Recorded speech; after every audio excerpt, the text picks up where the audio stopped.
As the Golden State Warriors lose what had just simply playoff intensity in a playoff atmosphere in a playoff-type game, certainly playoff or play-in implications were on the line for both teams in a game that the Golden State Warriors have been pointing to for some time, and they come up on the short end. 114 to 109 are the final numbers as Golden State right now finds themselves at that number 10 seed. Will they, when things are all said and done, find themselves once again at the bottom rung of the ladder when we talk the play-in series at number 10? Are they resigned to that play-in seeding? We'll talk about it for the next 3 hours. We'll get into what happened last night. We'll talk about, of course, the Lakers, the Sacramento Kings, and break down all the potential scenarios as to who the Warriors will play next week in Game 1 of the play-in. Mark, let's bring you in really quick. What jumped out to you last night? In fact, let's not even waste any time and get into that second quarter and what the hell happened. How would you explain that away? 45-22 was the second quarter edge for the Pelicans. After they struggled to shoot the ball in the first quarter, 1 for 8 from downtown in the first, they go 10 for 13 in the second quarter from deep. C.J. McCollum catches fire. Trey Murphy, the third, a sharpshooter in his third year out of Virginia, he catches fire. They don't miss. They put up 45 points in the second quarter in a game in which they only scored 114. Like, 114 isn't a crazy amount in today's NBA. 45 of them came in one quarter. The Warriors got outscored by 23 points in that second quarter, a game in which they lost by 5. That means, Dan, they outscored the Pelicans by 18 points in quarters 1, 3, and 4 combined. They lose quarter 2 by 23 points.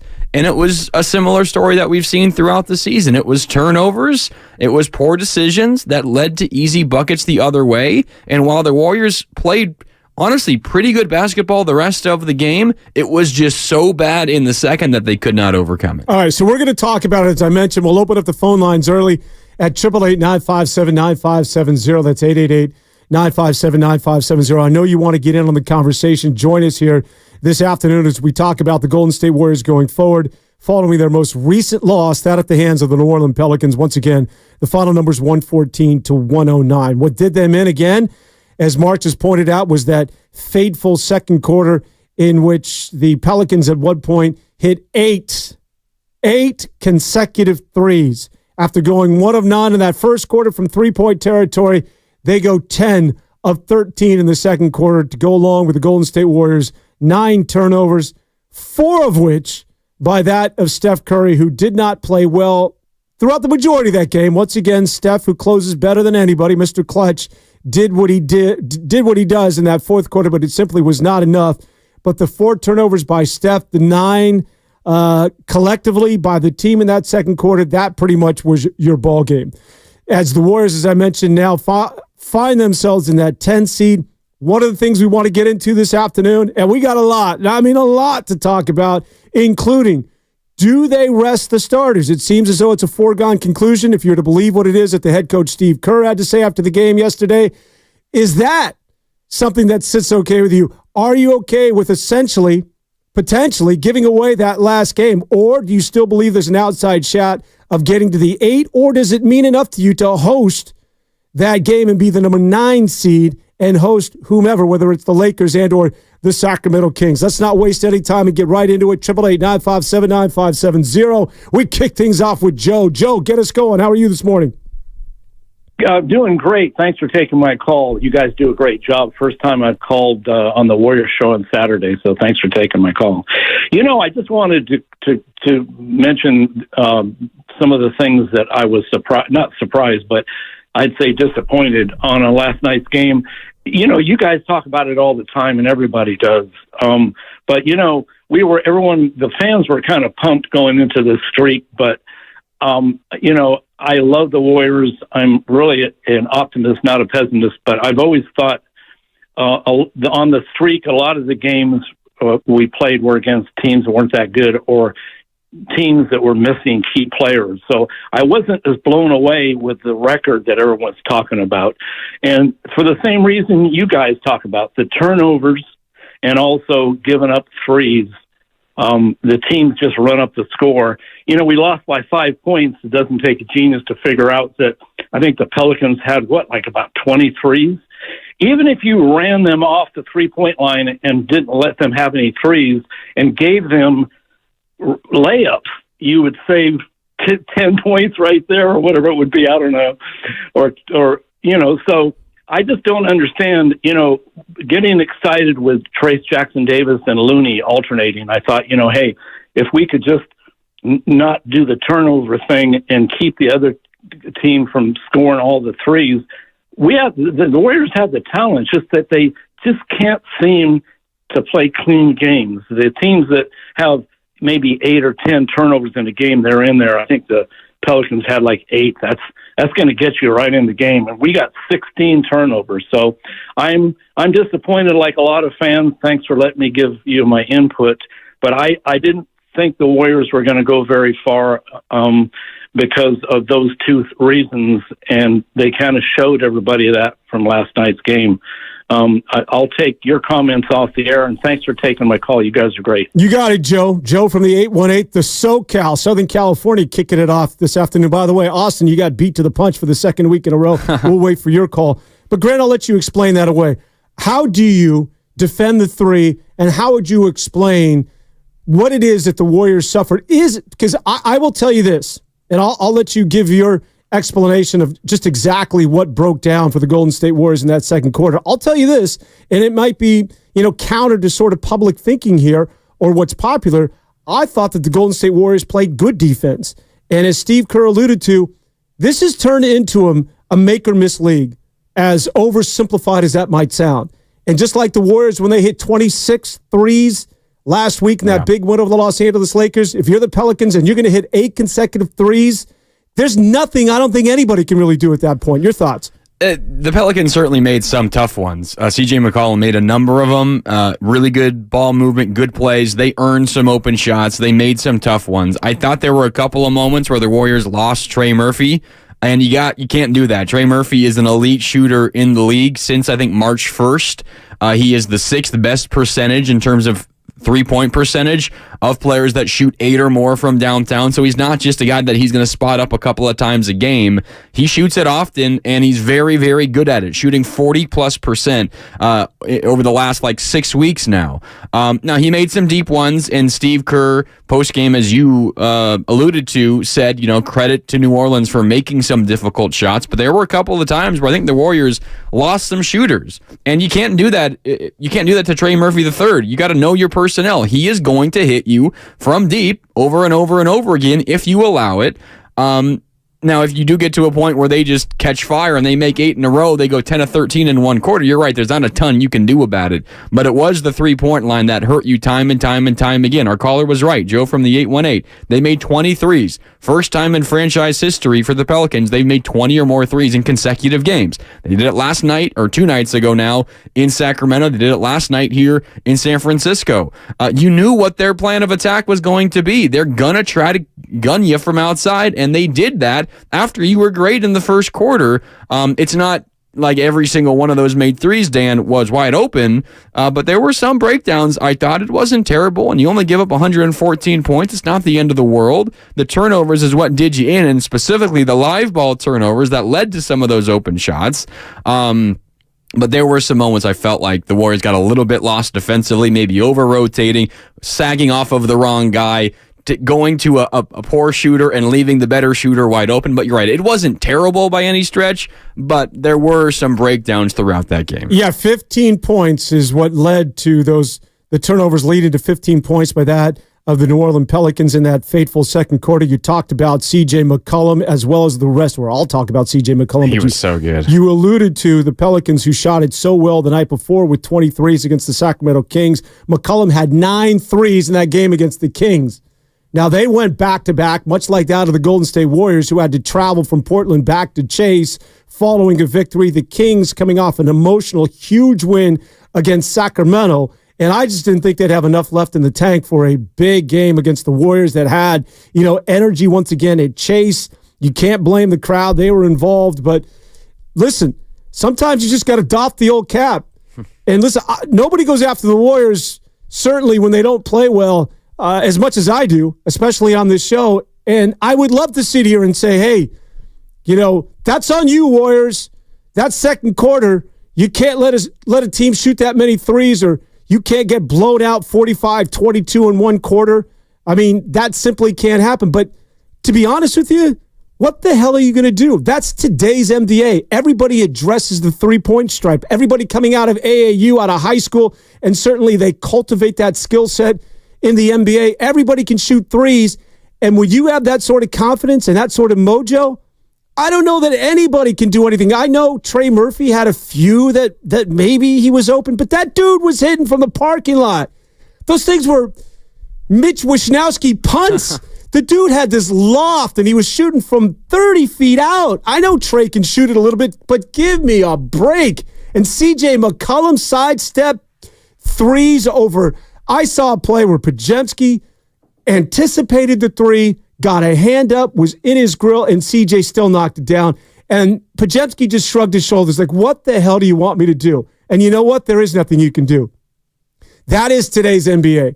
I think that if you're going to address the three-point territory, and listen, the Warriors, you sort of created this. If you really want to get down to it, yeah, of course. Back in the day, you started all of this, and now everybody thinks about threes.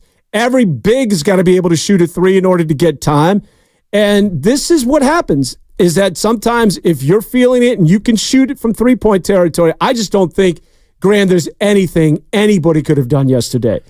Maybe the way you could have avoided it was not turning the ball over endlessly in that second quarter, because that's what got the run going for New Orleans. And the live ball turnovers, you make it so hard on your defense. Even if you're a great defensive team and you're playing lights out defense, you turn the ball over, it turns into a fast break the other way. You get an open look at a three. You get an easy dunk. There was a Zion dunk in transition.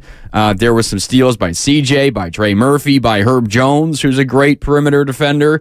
You do that, and you're asking your defense to do something impossible, which is try to stop a team when you can't get your defense set.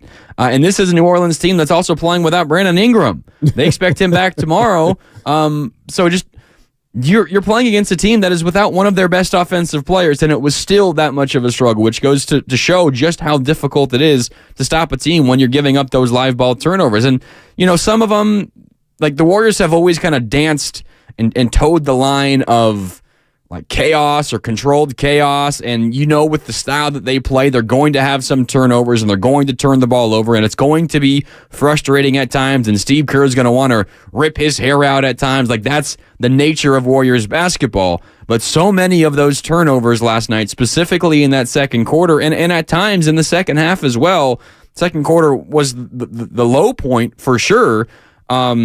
But it was just bad decisions, terrible decisions. Steph Curry throwing a one-handed lob from nearly half court that just sails over everybody's head. Trying on an inbound pass to squeeze a pass inside down low where there are three defenders standing there, and it's a turnover. He had 7. It probably should have been 9 or 10 because there were a couple that were about to be stolen away, but if it wasn't for a heady play by Draymond or Podziemski, who stole the ball back before the Pelicans officially got possession, that would have been another turnover. It was really, really, really ugly, some of the decision making.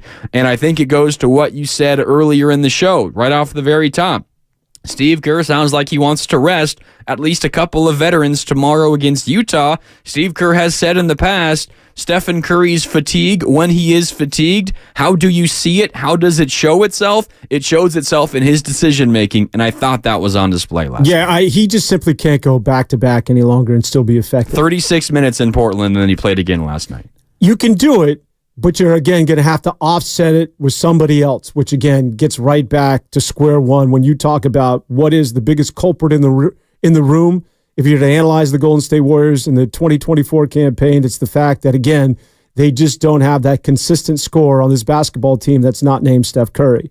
And so the idea of him going back-to-back, we've seen it throughout the entire season. A well-rested Steph Curry, lights out, look out, opposition.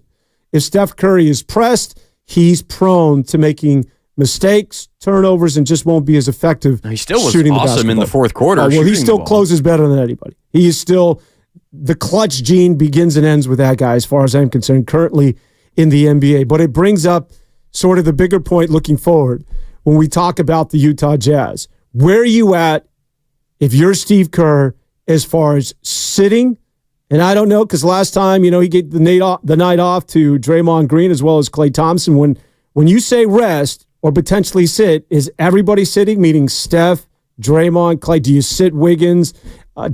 Trace Jackson Davis, and anybody under the age of 25? You're playing. All right. I'm sorry, man. You're too young for any sort of load management. Load management shouldn't come into the vocab of the lexicon until you're on the other side of 30. I don't even want to hear it. But when it comes to the veteran and or the core, what are you doing if you're the head coach of the Golden State Warriors tomorrow as far as rest? It starts with resting Steph. That's for sure. Steve Kerr, you alluded to this. Let's just hear it really quick. Steve Kerr was asked last night about resting guys on Sunday. Here's what he said. Could you be resting some guys on Sunday? Oh, hell yeah. Oh, hell yeah. I mean, where does it begin? It begins with Steph. And this has been a conversation now for a long time. Do you remember the game a few weekends ago now? It was the Sunday game in Minnesota where Steph played 29 minutes and 51 seconds. And Steve Kerr kind of joked later that it was becoming like a nationwide story that he didn't play 30 minutes. And I tried to save Steph from 2 minutes, and maybe it cost them the game. Maybe it didn't. They lost a close one. Maybe if you get more Steph, maybe they win. Who knows? And that would make a big difference for the Warriors right now if they had one extra win. But he's been trying to save Steph Curry some minutes for a really long time now. Did not play last time out against Utah at home a week ago. I'd be shocked if he plays tomorrow. Okay, maybe we need to parse this out. Does resting, meaning not playing the entire game, for conversation's sake, Steph's not playing. Let's just assume that Clay, Draymond, and Wiggins all sit. And maybe GP2 because he's got the tender hamstring. Just give him another day's rest as well. I think it's a calf. Or the calf as well. Yeah. All right? None of those guys are playing. Are we saying that by not playing those guys, you're conceding the game to that of the Utah Jazz? Does not playing them equate to a loss? They beat the Jazz relatively easily without Steph last time. Now Draymond and Clay played. I would say Steph's the most likely to sit. Draymond's the next most likely. I wouldn't be necessarily terribly surprised if Clay plays.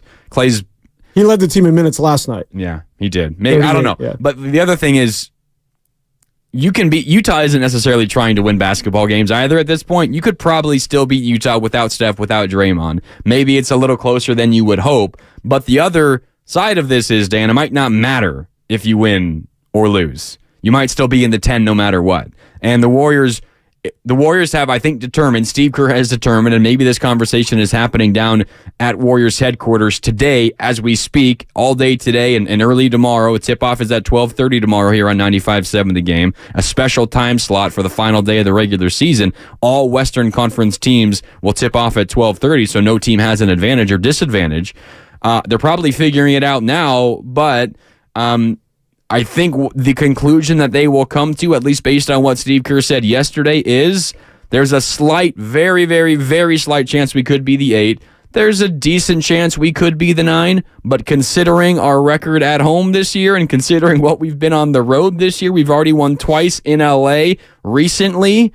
It's not worth the risk we run by continuing to push our veterans. We will live with the result against Utah without Steph, whether it's a win or a loss, and we will deal with everything else that comes with it because we will have a more rested and fresh Steph as a result. There's a lot to chew on there because I'm a big fan right now of rest. When it comes to the Golden State Warriors, when it comes to every team this time of the year, which is why you want to be the Boston Celtics and get that number 1 seed so you can put your feet up for more than a week, which is why the Warriors wanted to get that 6th seed probably more than any other team, not only in the Western Conference, but I'll include the Eastern Conference, because when your core is in your mid-30s and you have Steph in your late 30s, you need those 6 days off more than anybody else. Rest, when it comes to the Golden State Warriors, are paramount to even a win against the Utah Jazz when you think about potentially being a 10 or a 9. I could see that argument. Rest is vital for every team in the NBA this time of the year. There's nobody that's vying for a playing game or that's headed to the playoffs that isn't dealing with aches and pains, or somebody that could use an extra day off, or somebody that has, nobody's at 100%. So getting days off right now are vital. I think everybody should understand that. But X that times 5 when you're talking about the Golden State Warriors. Yes. So rest is significant. It's serious. I get that. I do, however, and again, maybe I'm alone back on Dan's Island here, that I know a lot of people will are in the camp of the Warriors will play much better away from home, and certainly the record supports that. They're a 500 team at Chase. You want me to explain it? I can't. Sometimes sports just simply doesn't make sense. Who the hell knows? And you can come up with a million theories. Go ahead. None of them are going to make sense other than, sometimes crap happens in sports, and that's what we're witnessing in terms of their home record this year. I still don't want to play a road game when it comes to the playoffs. I don't care. I am never going to come to the conclusion. I tell you what, we beat the Lakers in LA last week. We should be okay to play on the road. And so being a 9 or a 10 really doesn't matter to us. I think being at home, sleeping in your own bed, and yes, playing at Chase despite the record should be something that should have a high level of importance for the Golden State Warriors. Yes, they would obviously rather be the 9 than the 10, despite what their home and road records say this year. But it is a balancing act that they're trying to determine. Is it worth the risk you run by continuing to push your old and aging veteran core? Are you going to have a better chance of beating, say, either the Lakers or the Kings on the road with a more rested Steph and Draymond potentially, or still potentially the Kings and the Lakers on the road with a less rested, like that? You have what the Warriors are running into here is potentially their worst case scenario, where they push their guys very hard at the end of the regular season and they get nothing in return for it. They still are stuck with the 10, and that's what last night did. It is out of the Warriors' hands now. For the Warriors to jump up from the 10 spot, they need either the Lakers or the Kings to lose. Not impossible. The Lakers have a tough game in New Orleans tomorrow. New Orleans is not locked into a playoff spot yet. Well, into a postseason spot yet, but they're in the 6th. They need to win to keep the Suns from chasing them, and they desperately want to be the 6th because that means you avoid the play-in tournament. So New Orleans will try to win tomorrow. I guarantee it. And Brandon Ingram is likely going to be back for them as well. So that's going to be a tough game. But for the Warriors to get out of the 10 seed, they need help. I think it would be a different story, Dan, if it was win and you're the 9. If it was in your hands, maybe they attack it a little bit differently, and then we could more accurately figure out how much being at home versus on the road means to them. But considering that they need to win and they need someone else to lose, and by the way, the Kings are not losing. They have Portland at home tomorrow. The likelier scenario is the Lakers losing on the road in New Orleans. That's decently likely.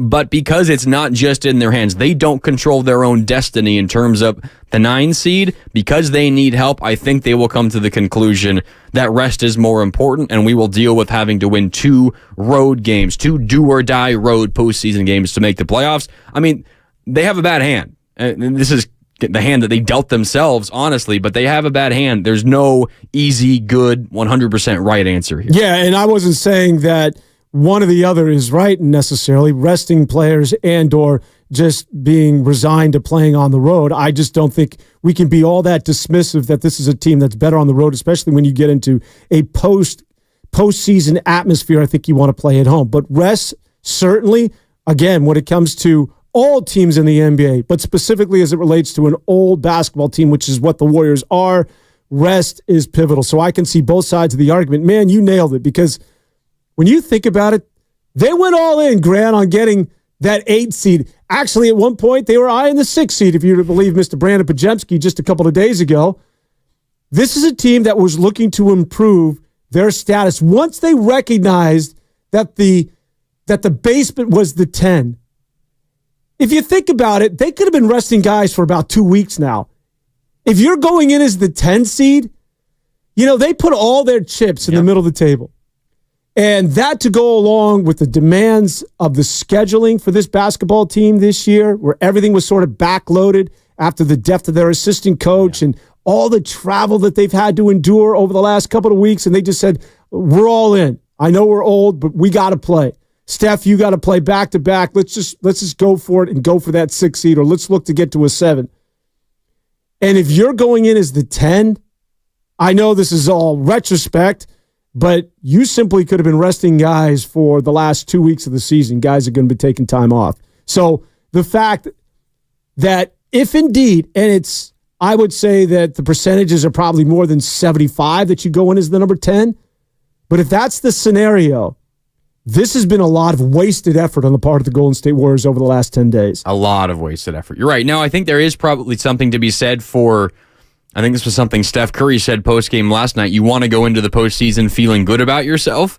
And the last now 11 games, they're 9-2 in those. They're playing, before last night, they had been playing some of their best basketball, if not their best basketball of the whole season. So while, this winning streak of late hasn't necessarily done them much in terms of standings, they probably have felt a little bit better about themselves of late than they have the whole season. But does all of that get washed away with what happened last night? Maybe. And maybe you're right. Maybe it's all for naught, essentially. All right, we're just getting our feet wet. For the next 2.5 hours, we're talking Warriors, we're talking play-in. The text line 650, where are you at, Dan? I'm right here. Where the hell are you? 888-957-9570. Let's get it going. The Golden State Warriors, who do you want to play in that playing game? Do you want to see Sacramento? Do you want to see them at home? Does it matter if you see them on the road? Or do you want to play the Lakers? Does it matter if you see LA once again down at Crypto? Or do you want to see them out at Chase? Or are you still hanging on that the Golden State Warriors can get in at that 8 seed, which means you can afford to lose, or you have 2 shots at it, quite frankly. You can afford to lose 1 game. Where are you at with the Golden State Warriors when it comes to the play-in? Your thoughts on that debacle of a second quarter as they lose to the New Orleans Pelicans. Mark Grandy, Dan Devone, Warriors This Week. We'll be back with much, much more right after this. Want a career with purpose, great pay, outstanding benefits, and a promising future? The Alameda County Probation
McCollum has it at midcourt. 5 to shoot. Off the screen. Steps around Curry. Pump fake. Takes the triple. It's up and good again. C.J. McCollum has just been on fire after the first few minutes of the game. Hits another 3. He's at 7 of his last 11 triples. Now back to Warriors This Week on 95.7 The Game. On the short end, losers 114 to 109. It's kind of getting some audio issues here, Graham, but you can hear me, right? Thank you, sir. Warriors lose it by 5 last night to the New Orleans Pelicans as Golden State now finds themselves, well, right where they were just a couple of weeks ago. And that is in the basement of the Western Conference as far as the play-in is concerned at the number 10 seed. A lot of things were hanging in the balance, a lot of moving parts, certainly an opportunity. Should they have won last night to get in at that number 8, which would give them a couple of more days rest, and then obviously would set up that scenario where it wasn't one and done. They could afford to lose that one game and still have another opportunity. So the Golden State Warriors now find themselves in really a daunting sort of situation because I guess was their fate sealed last night? I mean, if we're really to sort of be realistic about this whole thing, I've maintained, Grant, all along that this is a Warrior team that I felt could have made a run in the Western Conference, right, in the playoffs this year. Nobody in that conference should scare Dub Nation, and certainly doesn't scare me. The Minnesotas of the world, the OKCs, the Sacramentos, the LA Clippers, all beatable teams. Would the Warriors be underdogs? Probably. Now, I would put Denver, since the All-Star break, sort of, they've separated themselves from everybody else. And I think that's the team to beat, not only in the Western Conference, but I think in the NBA this year as well. They just have the pedigree now, and they're just too good. I don't think the Warriors stand a chance in a 7-game series, but again, you never know. Everybody else, the Warriors could potentially beat. However, the caveat being rest. I'd have to qualify that the Warriors could beat anybody in the West and make a run with the proper rest. What they now have to do, potentially, what's in front of them, is win 2 games, maybe both on the road, and then in a quick turnaround in less than 48 hours have to take on the number 1 seed out of the Western Conference. To me, is just not doable. And I think that the loss last night to that of the New Orleans Pelicans pretty much sealed the fate as far as the Golden State Warriors and any opportunity of making somewhat of a run in the Western Conference playoffs this year. It does. It does seem that way because you're looking at the Warriors. If they were to make it out of the play-in and say there isn't some miracle tomorrow, and by miracle I mean the Blazers beating the Kings and then also the Pelicans beating the Lakers, because that's the only way in which you get to the 8th seed. So let's say that's off the table, which it very likely is. The Golden State Warriors are going to have to play on Wednesday on the road, likely, and win. And then they're going to have to play on Friday on the road and win. And then they're going to have to go to either Oklahoma City, Minnesota, or Denver on Sunday and begin. And it's not happening. Wednesday, Friday, Sunday, all in different cities. Now, look, you could push back on me and say, well, it happened last year with the Los Angeles Lakers and an old LeBron James. They were in the top half of the play-in tournament. They were not in the 9-10 game. But let's just, for sake of conversation. Neither were the Miami Heat, who made it all the way to the finals. Got it. They were in the top half. But I would also say that, yes, LeBron James is an older player, but Anthony Davis is not. Nor is Reeves, nor is anybody else that they relied on, Hachimura and company. And so you can have one older player, and especially a guy that knows how to pace himself like that of LeBron James. Same with the Miami Heat. Jimmy Butler is now in his mid-30s or approaching that 33, 34 age range. But Tyler Hero's in his 20s. Bam Adebayo's in his late 20s. Duncan Robinson's in his 20s. All those guys, the Caleb Martins of the world that they relied on last year, all in their 20s. So while your best player can be in his 30s, you can still make up for it, as we saw with Miami and Los Angeles of a year ago, where you had LeBron in his late 30s, but the supporting cast still has energy, still has legs. What's problematic with the Golden State Warriors, everybody's old. Everybody's got a walker. Everybody's playing checkers down at the Sequoia's retirement home. I'm talking about not just Steph, because it's okay if it's Steph, and then if you got a bunch of talented youngsters around you, but when it's Steph and it's Draymond and it's Clay, and you need to get these guys rest, and it's just simply not going to happen until the postseason, it's unavoidable. At some point, that's going to be too taxing, and you're going to hit your head up against that wall where our team just simply didn't have enough time off in between games to be competitive. The other thing that's interesting with all of this and how teams might be identifying where they want to be out of the play-in, it looked before yesterday that the Nuggets were going to be the 1 seed. And then they went and lost to Victor Wembanyama and the Spurs. Now it's relatively unlikely that they're going to be the 1 seed. And before, you felt like they were going to be the 1. It almost emphasized the fact that you wanted to be in the 7-8 play-in game and win that game to be the 7, which meant you would avoid the Denver Nuggets. But now there's a chance the Nuggets are the 2. There's a chance the Nuggets are the 3. And a heightened chance. There was always that chance, but a much more likely chance of that now. So if you're the Warriors, not only did you get out of the 7-8 game, but if you do get out of the 9-10 area of the play-in, there's a realistic chance that, you never know what's going to happen. Maybe you do take on Denver. Who knows how it's all going to work out. But the Denver loss last night kind of shifted everything around and how you're identifying what's more valuable, because you wanted to avoid the 8 at all costs. Now Denver is probably not going to be the 1, so maybe the 8 is a little more passable at this point, but you don't want to have to do the 8 seed, because that means you have to come out of the bottom half of the play-in tournament and you got to win 2 games. And something I talked about last night on postgame, Dan, was what happened last night for the Warriors is so indicative of why it was so important for them to get to the 7-8 game, because this team is so inconsistent from game to game, from week to week,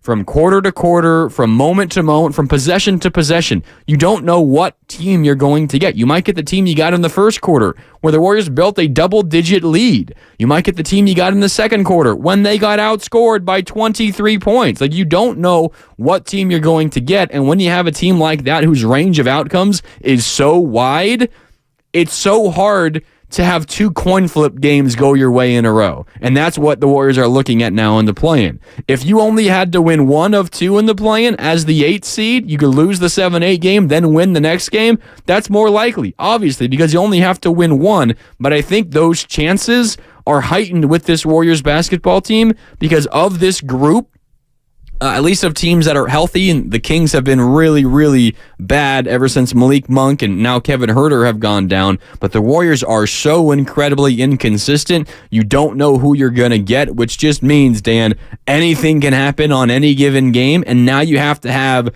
that anything that could happen go your way in consecutive games just to make the playoffs. All right. 888-957-9570. Lines are now officially open. Let's start things off. Oh, we're going to the North Bay. We've got a rich boy in a hot tub. It's Ricardo hanging out in Tiburon. Really quick, Ricardo, do you ever have any Klay Thompson sightings in that part of the world? No, but I see his dog being walked all the time on the shoreline. But not by him. Rocco has a walker. Yeah, that's when you know you got money, bro. Hey, I'm walking Noah. Well, anyway, forget that. I'm calling because you guys are being, I think, too pessimistic, and you kind of stole my thunder talking about the San Antonio Spurs. I'd take the position that they're actually in a better position now, because the whole point of getting to the 8, I thought, was to avoid Denver as a number 1 seed, and yes, you had the possibility of getting in with just 1 game, but the likelihood of beating a higher seed, which would probably be Phoenix, meant that you still had to play 2 games to get into the playoffs. So now you have the possibility of getting in. The only thing you have to do is get in, and you get OKC, which I think is beatable. And then all those teams that are vying for the 6th seed, they're going to get Denver. And so the best case scenario is at this point that the Warriors beat the Lakers at home and then beat Sacramento, and then they're in against OKC, which actually a better position than being number 8 or number 6, as things turns out, thanks to the Spurs, whatever they did. So that I'm saying things are not all doom and gloom. There's still a possibility of this best case scenario, and then they get OKC, and anything could happen at that point. See, Ricardo, that's why we need to take more calls from North Bay, from that Tiburon, Marin area. The sun's shining. You guys are out frolicking, enjoying life. I live in the city, man. It's people are urinating in Walgreens. The sun's not out. It's raining. We're miserable, man. It's the end of the world. It's Armageddon. The Warriors ain't going anywhere. No, appreciate it, Ricardo. And yeah, there is a level of optimism that potentially you don't see the Denver Nuggets. But here's the issue. Again, just getting back to what it is that I said earlier. At this point, for a team that's in their mid-30s and a team that relies on older players, it's not about Denver so much at this point that if you've got to win on the road, win on the road again, if you're playing OKC in less than 48 hours after winning after winning your last road game, you just don't have enough left in the tank from what I've seen of this team, whether it's OKC, whether it's Minnesota, and certainly, sure as hell not beating Denver. Yes. It's like, Ricardo, if you could guarantee me the Warriors come out of the bottom half of the play-in and they get Oklahoma City or Minnesota in the first round, if you could guarantee me that and somehow the Warriors don't get negatively impacted by the effect of fatigue and exhaustion, okay, then yeah, that's an awesome outcome. But the reality is, Ricardo, coming out of the 9-10 area of the play-in is difficult because you have to win two do-or-die games, and 2, you're going to be exhausted. You're going to be tired. It's what we've been talking about for the whole first hour. The Warriors were willing to risk pushing themselves into further exhaustion and further fatigue this final week of the regular season because it would have bought them the chance to only have to play one play-in game. That was worth the risk to them. But they're now dealing with, honestly, kind of the worst of both worlds. You pushed yourself, you exhausted yourself even more, and now you also have an extra game you have to go and win. Most likely. It's not a done deal. We will know tomorrow, mid-afternoon, late afternoon. There's a chance the Kings could be up by 20 at halftime, and then we'd know for sure the Warriors will not be in the top half of the play-in. But this is less about, for me, Dan, and I think the Warriors feel this way, it's now less about who your first-round opponent is. It's now just getting to the first round of the postseason. You don't have the ability to pick and choose who you want to play because you have a lot on your plate just to get to that first round now in the first place. Yeah, and I think the Warriors would take that at this point. I think that if the Warriors are able to just get to the quote-unquote playoffs and the first round, that could be thought of as a win-win. I mean, that's how far we lowered the bar for a team that was synonymous with NBA championships, because winning 2 games on the road, you lose to the number 1 seed in the Western Conference, and you can say, well, next year we'll do things differently, and we won't necessarily seal our fate by all those games we gave away back in November and December to the Sacramentos and to Chet Holmgren's back-breaking threes at the horn, and Jokic who beat us with a buzzer beater. I mean, we could go down the list. There could be a level of optimism with this basketball team. But first of all, let me just clarify. Portland is no way in hell beating Sacramento tomorrow. Never have I felt so good about saying something, and not that I feel good about, sealing the Warriors' fate to either the, 9 or the 10. It's not like the Kings are playing good basketball at all. Yeah, but I'm with you. But the Suns, they lost to the Suns by a point yesterday. They're just not losing to Portland at home. They're not losing 4 consecutive games and certainly not losing to Portland. That's just, to me, is not going to happen. But, who knows? Who knows? I guess if you're holding out hope, there's the potential the Warriors can get in as the number 8. The question now just simply becomes, do the Warriors rest essentially your starters or your best players against Utah? And I mean, don't see the floor at all, and still hope that you have enough and you got a viable bench, which is still very much a strong suit of the Golden State Warriors. Is that enough for you to beat Utah? And how much importance are you putting on rest versus an away game is really sort of what this now comes down to, with 1 game remaining against the Utah Jazz. Do you feel comfortable playing, once again, the Lakers on the road? See, I'm just simply a law of averages guy. I'm one of those that just, I don't feel comfortable. I do not want to play the Lakers. If I'm a big Warriors fan, if I'm part of Dub Nation, I don't want to see the Lakers at Crypto because you just beat them at Crypto. The law of averages are saying that's not going to happen twice in less than 2 weeks. And Anthony Davis did not play. Yeah, and Anthony Davis might be more important. Forget about the home and away. All I wanted was Anthony Davis going to be healthy, right? Someone ought to poke him in the other eye. That's terrible. Don't wish that on anybody. But for whatever reason, the last 2 games against the Warriors, he's had eye issues, which is sort of unusual. So Anthony Davis being healthy is really problematic. But I want to play that game at home, even if it's the Sacramento Kings. And I know that you're a 500 team at home this year, but I'm a firm believer that when it comes to the postseason, I'm still holding out hope that playing at Chase still means something and that the fans will show up and there's going to be this energy that's going to be palpable and they'll feed off of it. Although that was certainly the case last night, and then the Warriors crapped the bed in that second quarter, which again is the reason why we're talking about where they're at right now, which is essentially sort of resigned that number 10 seed. But where are you at? 888-957-9570. Are you okay with them being at a 9-10 and playing on the road?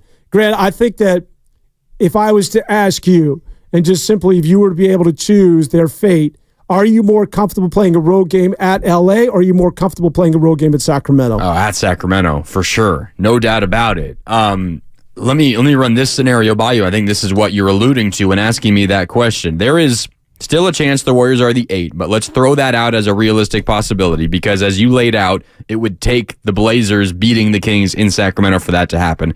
That's not going to happen. So for our purpose here, let's just pretend the 8 is out of the picture. There is, though, a legitimate scenario where the Warriors are either the 9 or the 10 and they're taking on the Kings. And the only way that happens, not the only way, the easy way that happens is if the Lakers just beat New Orleans on Sunday. So I think if you're trying... Regardless of what happens... Regardless of what else happens. Warriors, if the Lakers win tomorrow, they are the 8, which locks in the Warriors and the Kings for the 9-10. Those two can flip-flop. Like the Warriors will likely be the 10 because Sacramento plays Portland, and as you've said a number of times already, that's not going to happen. But as long as the Lakers win tomorrow, they will be the 8, which means the Warriors and Kings will fill out 9-10 in some order, depending on how their games play out. Warrior fans, and Dan, I'm going to ask you this as well. Should the Warrior fans just simply be rooting for the Lakers to win tomorrow to avoid having to play the Lakers in that 9-10 game? Whether it's in Sacramento, whether it's at Chase Center, I would much rather play the Sacramento Kings than I would the Lakers in the 9-10 game. So if I am dealing in the world of realism and trying to find the Warriors' best path forward, I think you got to root for a Lakers win tomorrow because that guarantees it will not be Warriors-Lakers in the 9-10 game. Whether or not it's in LA or at Chase or in Sac, whatever it is, I would just rather play the Kings as opposed to the Lakers. I'm with you. And I think as Dub Nation, Warrior fans out there, if you're just to sort of sit back and logistically, just sort of pragmatically, not be a fan and be fanatical, but just as difficult as it is to pull for the Lakers and LeBron James, it would make more sense, I think, more viable sense for you in terms of advancing to play the Kings in that first round as opposed to the Los Angeles Lakers.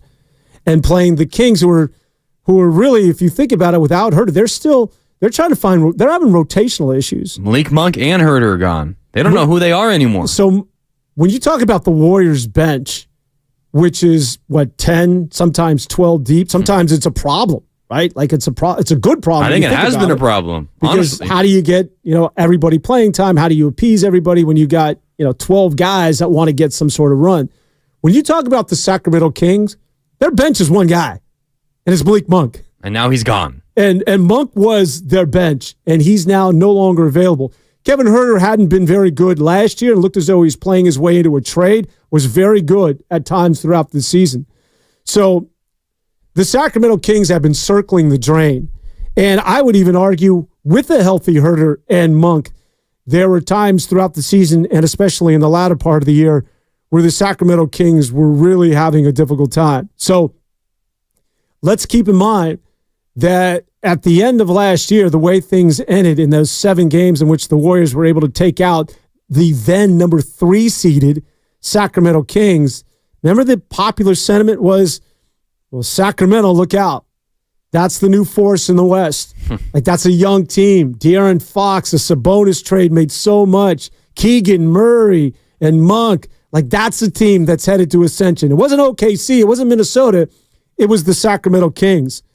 And so they have certainly fallen from that top perch now where they're vying things out with the Golden State Warriors. But just to get right back to what it is that you laid out, I think that best case scenario for Warrior fans is that you want the Lakers to win tomorrow and that you want to see the Sacramento Kings, with all the problems they're having, in round one of the play-in game, albeit it will be in Sacramento because Sacramento, despite having identical records, holds the tiebreaker. There he is, 888-957-9570. Austin, once again, sleeping in on a Saturday as he joins us from San Jose. Austin, what's on your mind, my man? Hey, what's up, fellas? What's up, there? How you doing, man? Great show as always. You guys are talking the real deal. Yeah, listen, I get a little nervous about trying to pick opponents at this stage. I think that, well, yeah, your partner just laid out the scenario of Sacramento, but, sometimes it's like Draymond said a couple years ago, be careful what you ask for. Sometimes you can say, yeah, that'll be the best matchup, but if you catch them on the wrong night, they could send you home too. So I don't know that at this stage of the game, you better be able to beat whoever is in front of you is kind of my attitude, whether it's the Lakers or the Kings. I don't think we're in a position to start picking who we want to play. And if we have to place Denver, so what? You want to be in that position to have to worry about that. So I think the Warriors aren't even there. Last night, just kind of a couple comments. Last night was a really good game, really good effort, but some deficiencies to me were obvious on the wing. Trey Murphy, boy, he was fantastic. I was thinking to myself the whole time, can we get a guy like that can spread the floor, shoot from the long distance, has length, has confidence. If you look at the Warrior bench, we got a lot of guys. I keep saying this, Dan. We got a lot of guys that are hustlers and they play hard and stay ready and all these other slogans, but we need guys with skill. And beyond Steph and Clay, off the bench, we don't really have those guys. I know that we got a lot of hustle guys, but for me, the skill drops off significantly if one of those two guys isn't scoring, meaning Clay and stuff. So I think that's something for next year you got to really look. And then the wing defense. Look at CJ and those guys. They were shooting, and they had like 3 or 4 guys that could shoot it from 3. And so we weren't able really to defend. When it came down to stopping them, we weren't able to do it. And so that's something you got to think about for next year. All these people that want to run it back, you better think twice about running it back with teams like New Orleans. You mentioned Sacramento. These guys are all going to get better. If you think Mike Brown's going to sit pat with his roster next year, he's going to get better. So the Warriors need to think about all that. But listen, guys, great show. I'll just keep listening, Dan. Thanks as always. Austin, he's a little late this morning, but strong as always. And I'd like to disagree with him because it's good radio if I'm counter to anybody, but I'm right on board with my man Austin. You can't run this back. Go ahead, Grant. The one thing I'll say, maybe I disagree with, or the one thing I would just add to Austin's call, he said, I wish we could have had a guy like Trey Murphy. Well, you could have. He was drafted 17th overall in 2021. The Warriors had 2 picks before him in that draft. They chose Kuminga and Moses Moody. Well, I'll do you one better. How about this year when you think about the trade deadline? And I do want to get into that, where we were just Warrior fans and Warrior management were like, well, let's just pretty much keep what it is that we have. Wiggins is playing better. This is we still have this core. How better would you be with a Gafford or P.J. Washington or Pascal Siakam right now? Go look at Indiana and Dallas since the trade deadline and their ascension. Well, they made it. There's a lot of cause and effect deadline with what it is that happened at the trade deadline and their ascension and their run in the West, and the same with Indiana. And the Golden State Warriors decided not to go in that direction. All right, we can discuss that. A lot to get into. 888-957-9570. We keep it going. Warriors This Week continues with Mark Grandy and Dan Avone. We'll have much more after this quick commercial timeout. He's the best interview in the Bay Area. I'll take plenty of heat as well. We've lost 5 or 6 games.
1 San Francisco. Always live on the free Odyssey app.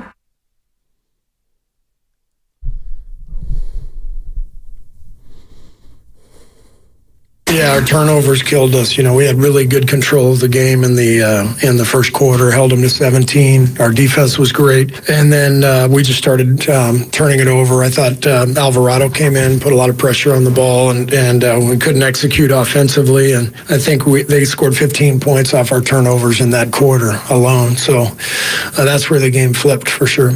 Warriors This Week continues on 95.7 The Game. Welcome back to Warriors This Week. Mark Grandy, Dan Devone. Golden State Warriors lose in their huge matchup with the New Orleans Pelicans, and now once again sit at the number 10 seed. If the season were to end today, they would take on the Sacramento Kings, and they would do that at Sacramento, and that could be the scenario we're looking at should the Los Angeles Lakers defeat the New Orleans Pelicans, which certainly, as we all witnessed last night, not an easy task as they're playing that in New Orleans, as you talked about. They could have Brandon Ingram back, and New Orleans is playing for that 6th seed, so there certainly is incentive on the part of the Pelicans. All of that will be determined in one day, coming up tomorrow, as the Golden State Warriors and everybody else, as you mentioned, will tip at 12:30 in the afternoon. Just to get back and revisit the game last night, we just heard from head coach Steve Kerr, and he referred to the turnovers, certainly in that fateful second quarter in which the Golden State Warriors turned it over some 9 times, 4 by that of Steph Curry. And it was a quarter in which the Pelicans at one stretch hit 8 consecutive threes. They were 10 of 13 from beyond the stripe. Trey Murphy with his Mitch Wishnowsky punts. Those things were going, he was going upper tank with those things, and then coming straight up cotton from like 40 feet away. It was ridiculous. I'm of the belief that with everybody addressing the three-point line, there's going to be nights like that. That if a team that can shoot the threes is in a groove like that, there's nothing you can do. Just like that of the Warriors hitting 26 against the Lakers, it doesn't matter who the opposition is. And we can sort of pull back layers and saying, yeah, there should have been more help defense, or you should have run guys off the line. I quite frankly I saw the defense, and I thought it was still good defense by that of the Warriors. It's just nothing you can do if a team is making threes and making them with that high level of consistency and with the degree of difficulty that they're making it, that's just where the league is at right now. It's make or miss. If you're hitting threes, forget about it. See you later. I'll say sayonara. I'll see you, next week in the play-in, because I am not beating you today. Just like that of the Warriors when they had 26 threes against the Los Angeles Lakers. That's just where we're at, I think, right now as a league, Grant. You disagree? So is it just nothing to see here? Bad luck, move on, get them next time? Yeah, I think that if you're hitting threes at that clip, that you don't want to turn the ball over, and you still had an opportunity to win the game, but I don't think that there's any there in terms of trying to prevent it. Like, I don't think that's preventable. If a team right now, it's not fluky because everybody has that in their bag. Every team is equipped to shoot threes, and especially a good three-point shooting team like that of the Pelicans. If you got it going, you're just like, I don't know what the hell else to do. Now, does it mean that you necessarily lose the game and turn the ball over? No. But if a team is going to shoot threes like that, I don't think that there's anything defensively. You could bring back Bill Russell, for crying out loud, and you could have 5 Patrick Beverleys. You ain't stopping them from doing what it is that they did last night. I don't know. Maybe on an individual basis you could make a case on some of the threes, but I feel like, to me, Dan, that's taken the blame away from the Warriors, and they deserve blame for the way that second quarter happened. It was sloppy. Blame in the sense of turnovers. It was ugly. But specifically... And things spiral for them endlessly. Once things start going bad, they just can't dig themselves out of it. And it's the most frustrating aspect of this basketball team, because they are the oldest team in the NBA, yet in moments like last night's second quarter, they feel like the youngest team in the NBA. For whatever reason... What do you mean they play like it? They play like it. Yeah, you're right. They don't feel like it because they don't look like it, but watching them makes it seem like at times they don't have much experience. Because if something goes wrong, they commit turnovers on consecutive possessions, and CJ McCollum makes consecutive threes, it's like a sense of dread overcomes them. And it's like, oh man, here we go again. What are we going to do to stop the run this time? And it just spirals and snowballs until suddenly you get outscored by 22 points in one quarter. A team with this experience should not have that sort of thing happen to them.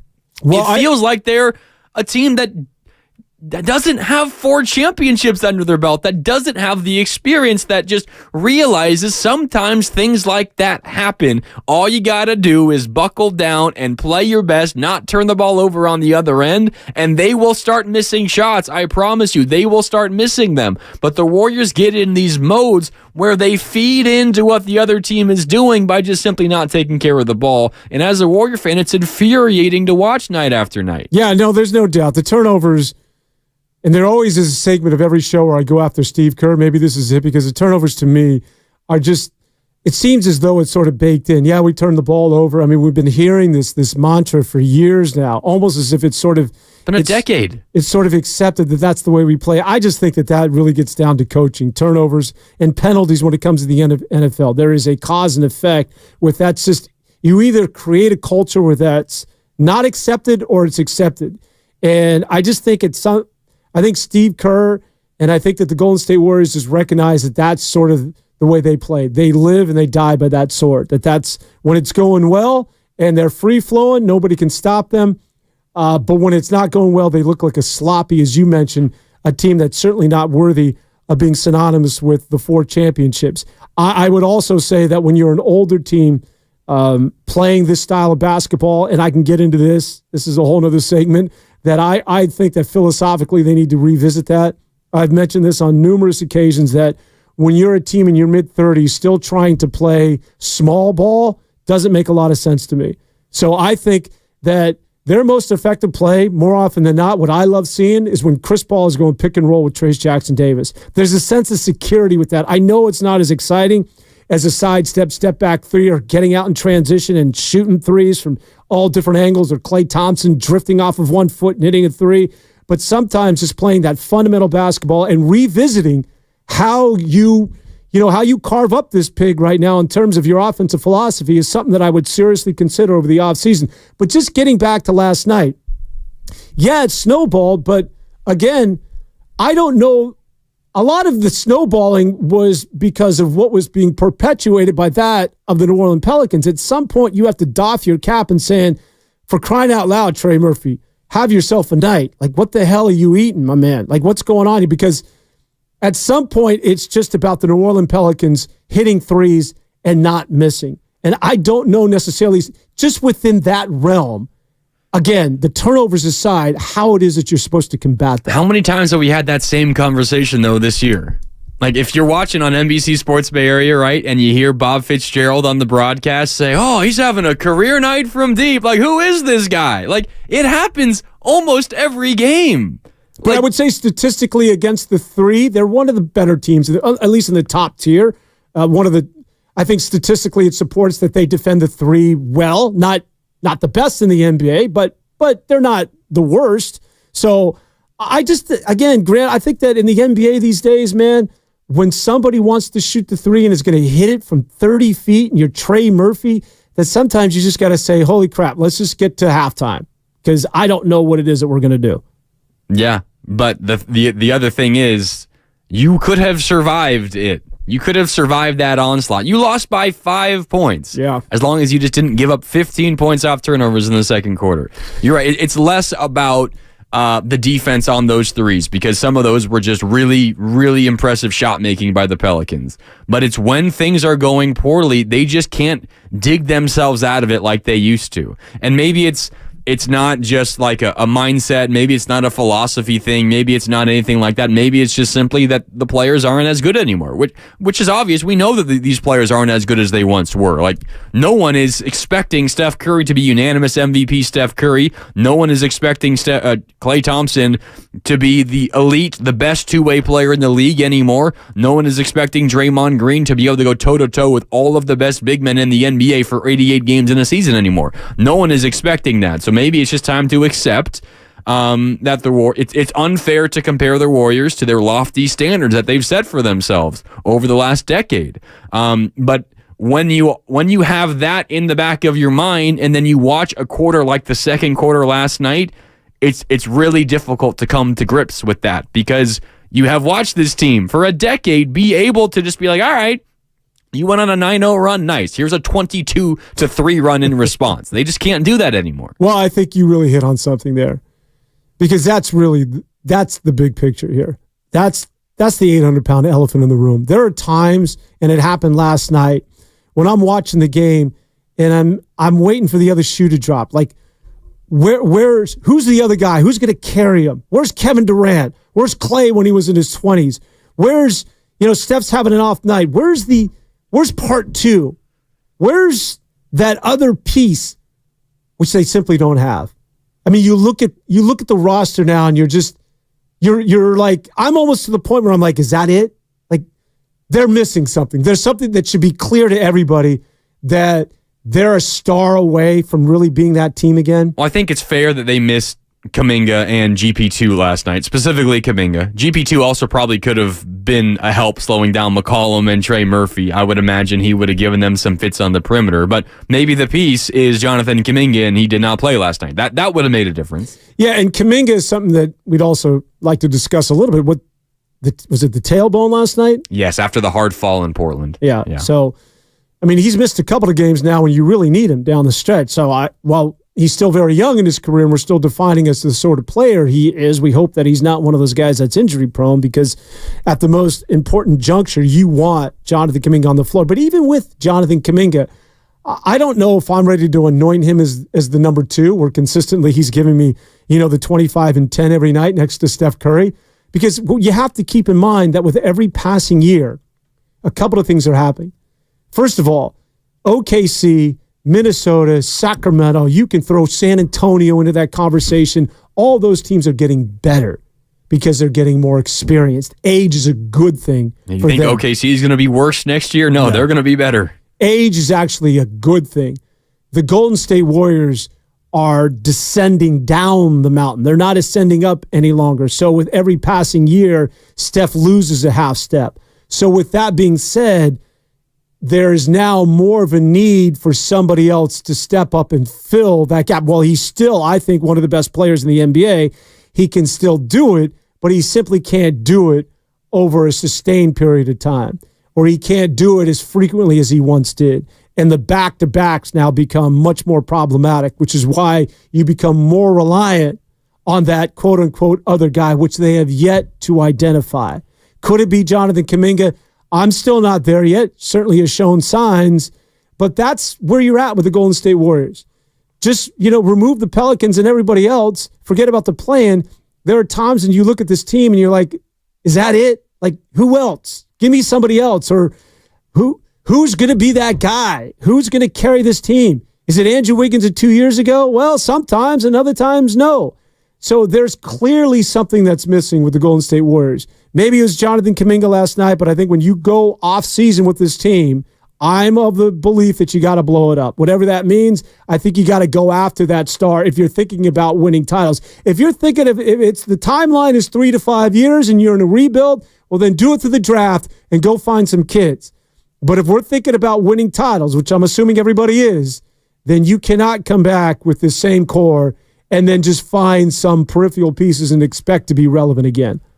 I can make the case for the other side. What if you get a full season of a cooperative Draymond Green and he doesn't get suspended and miss 25 games? I mean, if he doesn't miss 25 games, the Warriors win what? You think 5 more games? Something like, that seems like a fair number. If the Warriors win 5 more games, they would have 50 wins. They'd be tied with the Dallas Mavericks for 5th. I still think that you have... It's a really good basketball team. 50 wins. You're a good basketball team, but I still think that if next year it's Draymond Green, Andrew Wiggins, Steph Curry, and Klay Thompson as the players that you're relying on as far as taking you to another NBA championship, I'm not saying get rid of all of those guys, but those roles have to be mitigated and or trade Wiggins or Klay Thompson with some draft picks and bring back somebody who is a proven, again, stamped on that big old forehead that you are a proven NBA star. To me, that's where you've got to go as far as the future is concerned. But getting back to Draymond, you make a good point. I don't think you can dismiss the games that he's missed when you're thinking about where this team is at right now. But that's Draymond. Who's to say he's not going to get suspended again next year? This is who the dude is. You're right. Draymond had it. But I mean, that's the Warriors' bet. I mean, they're not trading Draymond this offseason. No. Well, they got the contract, and Draymond's not going to. Nor should you. So they're betting on Draymond to be available. And if Draymond is available, like if Draymond was available this year for 70 games, if he only missed 12 due to some injuries here and there, like they are a better basketball team. They're probably out of the play-in, and they're looking at maybe the Clippers in round 1, and then the way it turns out, if you win that, maybe you get OKC in round 2. Like there would be a legitimate path for them to get to the Western Conference Finals. Today's conversation would be entirely different. Now, maybe this is a fool's errand because Draymond is going to Draymond, and who knows what next year is going to hold, and it would be foolish for us to think that in his 13th year in the league, he would suddenly change drastically. But, I mean, that's the bet that the Warriors have to make. I think it's that the veterans are going to not have the unfortunate, the poor season that they had, all told, again next year. I don't know really what other option the Warriors have. When you think about Draymond, while yes, that is a great scenario that you just laid out, but that's not what happened. And why did he get suspended? Well, because at times he's a lunatic with rage issues. Let's just be real. Love the guy, love his game, but rage is what's dictating this man's life at this point. Is he going to fix itself anytime soon? I doubt it. And I still like the guy, and I still think he has to play on that razor's edge to be good. But the fact that he's not there, it's not one of those, well, he could have been. No, he's not, because just like he punched Jordan Poole, that's who he is, and that's who you've signed up for. By the way, his stat line last night. Didn't even take a field goal attempt. Didn't have a field goal attempt, so he becomes the first guy in NBA history to have a double-double and not attempt a field goal. 12 rebounds, 11 assists, 0 for 0 from the field, 0 for 0 from the free throw line, Dan. Not even a free throw attempt. Speaking of free throw attempts, Mike in Oakland, I see you. We're going to get out to you in just a second. 888-957-9570. But you know how they're letting him play this year? I don't know if you saw earlier this week. There was a game, I want to say it was it Milwaukee? Milwaukee-Boston, right? Where they shot 3 free throws? Yeah. 3 free throws. Combined. 3 free throws in the entire game. No, 2 free throws. 2 free throws were shot. None by that of the Milwaukee Bucks. It's a sight for sore eyes, honestly. Mike's hanging out in Oakland and wants to talk about what happened last night with the Warriors and the Pelicans. Hey, Mike, welcome to the show. Hey, thank you, man. Here's my issue. Okay, everybody says that Steph's tired. He looks fatigued. So why is the fatigued man bringing the ball down, getting doubled up, which makes no sense to me? You got Draymond and you have Wiggins. Let those guys bring the ball down. Allow Steph to be Steph and let Steph run around like he does to get open. We've gone away from things that used to work, and that's why we're also not finishing these games. And another issue I have is the whole team looks tired. So you got at least 3 or 4 guys on that bench other than the 9 you got. Play them and let some fresh guys in. Just play them for 3 minutes just to give everybody a blow. Just switch them out, trade them out, switch them out. And that way you can keep double people up and keep the game fresh for the guys to finish, but yet still be there to be in somebody's face. That's just my opinion. That's the way I feel. I hate when they drop it down to 9 because I still think fatigue is going to set in, and you have to find a way to beat fatigue. Thanks, fellas.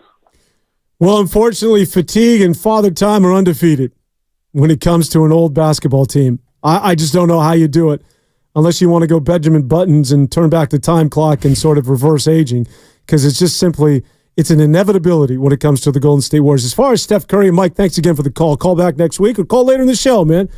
When you think about Steph Curry handling the basketball, I think Steph likes the ball in his hands a lot. I think Steph creates a lot of those shots off the dribble. Steph he has the best handle in the NBA, and a lot of his creation is from his dribble. Like, he wants to work you with that dribble. That's how he gets into his sidestep. Whereas Klay Thompson is a guy who's more catch and shoot. Klay Thompson wants to run the baseline, come off and pin down, catch, and let it go. I think Steph handling the basketball is usually because he wants the ball in his hand. I don't think it's fatigue so much. I don't think that necessarily combats the fatigue as much as it's Steph wanting the ball in his hands so that he can create offensive opportunities, especially his shooting. I think also maybe in recent years it's been also by the Warriors have been forced into putting the ball in Steph's hands, whether or not they want it or not. I think generally they do. I mean, you want the ball in your best player's hands, especially a guard and a point guard like Steph. But who are their other ball handlers on their roster recently? I mean, before this year, when you had Chris Paul, like it was Draymond Green and Brad Wanamaker was a backup guard one year, Jordan Poole. Like, no, I'd rather have the ball in Steph Curry's hands than those guys.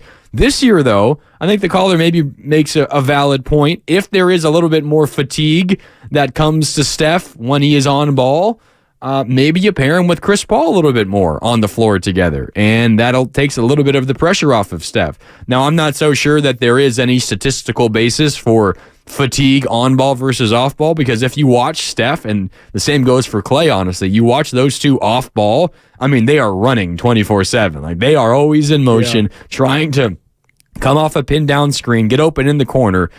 So I'm not so sure that there is statistical reason to believe that Steph is more run down by being on the ball. But if there was, I mean, the Warriors do have a way to combat that, because you have one of the best point guards of all time on the roster alongside him. I would say the reason why he's dealing with fatigue and feels run down is because he's 37 years of age.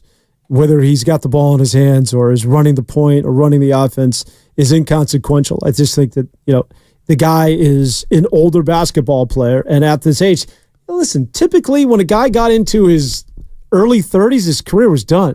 Magic Johnson, Larry Bird, all those guys, by the time they hit 35, they were over with. So when we're thinking about Steph Curry and the LeBron James, I mean, this is the new animal right now when it comes to NBA basketball players with the year-round training, and Steph is in as good a shape as anybody. And as good a shape as he is, and still being the best player on this team and one of the best players in the NBA, you can still see the fatigue, right? You can still, I mean, that's the barometer now. It's like, we want you to be Steph of age 29, when typically for the majority of NBA players that I grew up with, by the time you got to 37, you were done, man. You had your feet up and you were watching NBA games from your couch in retirement. Yeah, and I feel like this whole conversation about the Warriors and the age and fatigue and Stephen Curry's 7 turnovers last night, like, this whole thing needs to be couched by the fact that even though, we're talking about Steph in the light of those 7 turnovers last night, this is all a major compliment to Steph, because there are very few other players in NBA history who have the expectations that Steph does at this stage of his career. Even the greats of all time that, set incredibly high bars for themselves. You're right. By the time they turn 33, 34, 35, like, their career's over, and you expect so little from them moving forward. Steph has been so good for so long and has been so good at this advanced age that the conversation legitimately is unfair to him, because he has set such a high standard and he's been so good even at an old age that we're at a point now where we see him at 37 years old commit 7 turnovers. We're like, oh my God, what the hell, Steph? But in reality, there are very few 37-year-olds even playing the number of minutes that Steph plays, let alone playing it as well as he does for the most part still. You know who leads the NBA overall in turnovers in the history of the NBA? It's LeBron James. Because he's played the most minutes. Exactly. There was a statistic I remember I used to do a show with Warren Moon, and I bring this up and he'd hate it. It's like, who threw more interceptions than anybody? It's you, Warren Moon. He's like, well, I played longer than he was, like in his 40s, still playing quarterback for the Seattle Seahawks. So sometimes you have to balance these things out. Listen, I would be remiss if I'm talking about Steph Curry and the turnovers. It's just simply because of the longevity. It's also because of the way he plays. There's a freestyle to the way he plays. Nobody has a handle like he does. Nobody has the ability or the dexterity to pass or score with either hand, I think, in the history of the game like that is Steph Curry. With all that being said, he's still the most damn frustrating superstar I've ever witnessed. Because as great as he is, you still, and Dub Nation, come with me because I know I'm not the only one, you still get off the chair and go, what the hell are you doing?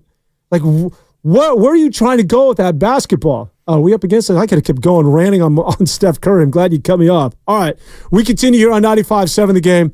Let's talk about the Warriors. Let's get back into the scenes. Grant, I want you to reset it again, taking a look at all the scenarios. We'll do. We'll lay it all out for you coming up next. All right, we'll do that and much more when we continue on Warriors This Week. free. Who doesn't love free? With Milo's Rewards, you get the member-only treatment.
Could you be resting some guys on Sunday? Oh, hell yeah. I mean, you prefer to stay at home, but if you look at what we're facing, it's a gauntlet, right? And you got to play two play-in games, and if you can win those two, then you got to, game one, 48 hours after that. So I'm much more interested in our ability to be ready for next week, but we've got to wait and see how everything shakes out. Now back to Warriors This Week on 95.7 The Game. Welcome back to Warriors This Week. Head coach Steve Kerr talking about the daunting task for the Golden State Warriors if they go in. Most likely, well, it will be as a 9 or a 10. Of course, they can get in as the 8, but it's going to need a minor miracle, and that would be the Portland Trail Blazers playing at Sacramento. Well, Sacramento has incentive. Portland mailed it in, months ago. If somehow, some way, the Trail Blazers beat the Sacramento Kings and the Lakers lose to, there's a high level of probability with them losing to the New Orleans Pelicans at New Orleans, and the Golden State Warriors take care of business against Utah, then the Warriors will get in as the 8 seed. But most likely you're looking at a 9 or a 10.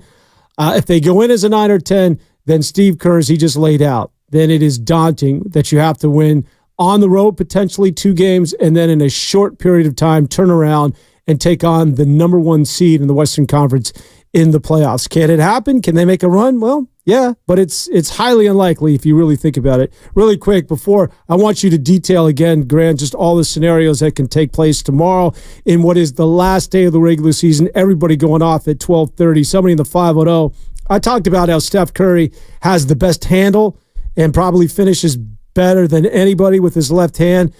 So the 5-0 says that Kyrie Irving on line 1, thank you very much. Yeah, Kyrie has a good handle, and it's always the conversation. The room is always divided. Who has the best handle in the NBA? Is it Kyrie? Is it Steph? I would take Steph's handle over Kyrie. However, Kyrie Irving fans, you can make a good argument, and maybe just slightly I give the nod to Kyrie's left hand being better than that of Steph Curry. Oh, that game winner he hit with the left hand. Yeah. You remember that one? Actually, that was an incredible play. For Warrior fans and for basketball fans, I mean, if you guys remember somebody by the name of, if you can go back, God Sham God out of New York City is regarded by many as the NBA player with the best handle in the history of the sport. He's got a move named after him, the Sham God. Is that right? Yeah. I still think Steph is, nobody's doing what it is that he's doing. Okay, before we get to the phone lines, 888-957-9570. Grant, just lay out all the potential scenarios in the last day of the regular season as it relates to the Warriors. Yeah, so going into the last day, the Lakers are the 8. They're 46-35. The Kings are the 9. The Warriors are the 10. Both the Kings and the Warriors are 45-36, 1 game behind the Lakers. The reason why the Kings are ahead of the Warriors, despite the fact that they do have the same record, is because the Kings have the tiebreaker. That will matter most likely moving forward for these two teams. The Lakers are in New Orleans, the Kings are at home against Portland, and the Warriors are at home against Utah. So you got a couple of games. Excuse me as I clear my throat. You've got a couple of games for the Warriors and the Kings against lesser than teams that aren't too eager to try to win basketball games. So logic would say that the Warriors and the Kings are relatively likely to win. Now, the Warriors might throw a wrench into this by resting a bunch of players, but arguably, Kings very likely to win. If the Kings win, the Warriors are guaranteed to not be the 8th seed. In order for the Warriors to be the 8, you have to have the Lakers and the Kings lose and the Warriors win. There's only one path for the 8, and that's it. Lakers lost, Kings lost, Warriors win. That's the 8. It's the least likeliest scenario of all because it includes a Kings loss to the Portland Trail Blazers. Most likely is the Warriors are the 10. There are 5 possible ways that could happen, including every team winning, including every team losing, including the Warriors losing. If the Warriors lose, they're the 10 no matter what. If Lakers and the Kings lose and the Warriors lose, they're the 10. There's a lot of scenarios for the 10. There are a couple of options for the Warriors to get to the 9. First of all, it has to include a Warriors win, and then either the Lakers or the Kings losing. Maybe the second most likely scenario, Dan, if we're talking about these individual possible outcomes, Lakers lose, Warriors win, Kings lose. That would put the Kings to the 8, the Warriors to the 9, and the Lakers down to the 10. That would mean the Warriors would host the Lakers at Chase Center in the 9-10 game. That's an all right option. But if I'm trying to lay out maybe the best possible scenario for the Warriors. Ultimately, it comes down to your belief about Warriors versus Lakers or Warriors versus Kings. The best possible scenario might be Lakers beat New Orleans in Sunday. Nothing else matters. Warriors-Kings in the 9-10 game. I think you that avoid makes the sense. Lakers. All right, my head exploded about 5 minutes ago. By the way, boys and girls, sharpen your number 2 pencils. Grandy will test you at the end of the show. Back out to the phone lines, 888-957-9570. Let's just get to Livermore and say hello to Connor. Connor wants to talk about the Warriors. What's up, Connor? Hey, how you guys doing this morning? Doing good, Connor. What about you? I'm doing very well. Can you guys hear me all right? Yeah, we got you, man. All right, perfect. Great. Awesome. So, here are my thoughts. I'm a big Warriors fan. I've been a Warriors fan for as long as I can remember. I love this team with all my heart. And I love it even when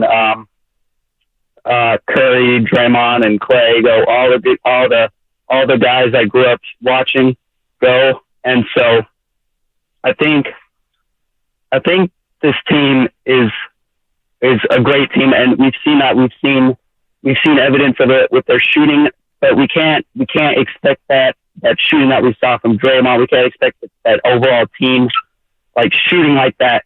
Crazy. Like that was insane. That one night. That was amazing. And it's obviously unrealistic to expect that of them moving forward. I feel like that was it was great one night, but I know all of us probably don't see it happening again. As far as the playoffs go, I think the Warriors, for the game on Sunday, I really hope Kerr does not sit any players. He may have I know he probably has good intentions with it, and he needs nothing but the best. And of course, he's a great coach, and what he brings to this team has been great. But I feel like sitting players, the vets will probably be the downfall for this team. All right, thanks so much, Connor. Big question, and I think that Steve Kerr pretty much tipped his hand last night of the postgame show that he's going to sit his guys. That rest is more important to the Golden State Warriors than whether they're at home or they're away. Do you want to hear from the coach again? Let's do it. Here's what he said last night. I mean, you prefer to stay at home, but if you look at what we're facing, it's a gauntlet, right? And you got to play two play-in games, and if you can win those two, then you got to, game one, 48 hours after that. So I'm much more interested in our ability to be ready for next week, but we've got to wait and see how everything shakes out. Rest is key to this team, and it's been proven time and time again, as recent as last night, that when you go back-to-back, as they did, having to play against Portland and then the New Orleans Pelicans, you can just clearly see that Steph Curry was not Steph Curry. And why? Because he does not have the ability to be effective in the back end of that second game. Meanwhile, the New Orleans Pelicans, who went back-to-back on the road, 2 emotional games with Sacramento and the Warriors, that's what happens when you're in your 20s and you can just roll out of bed and just go.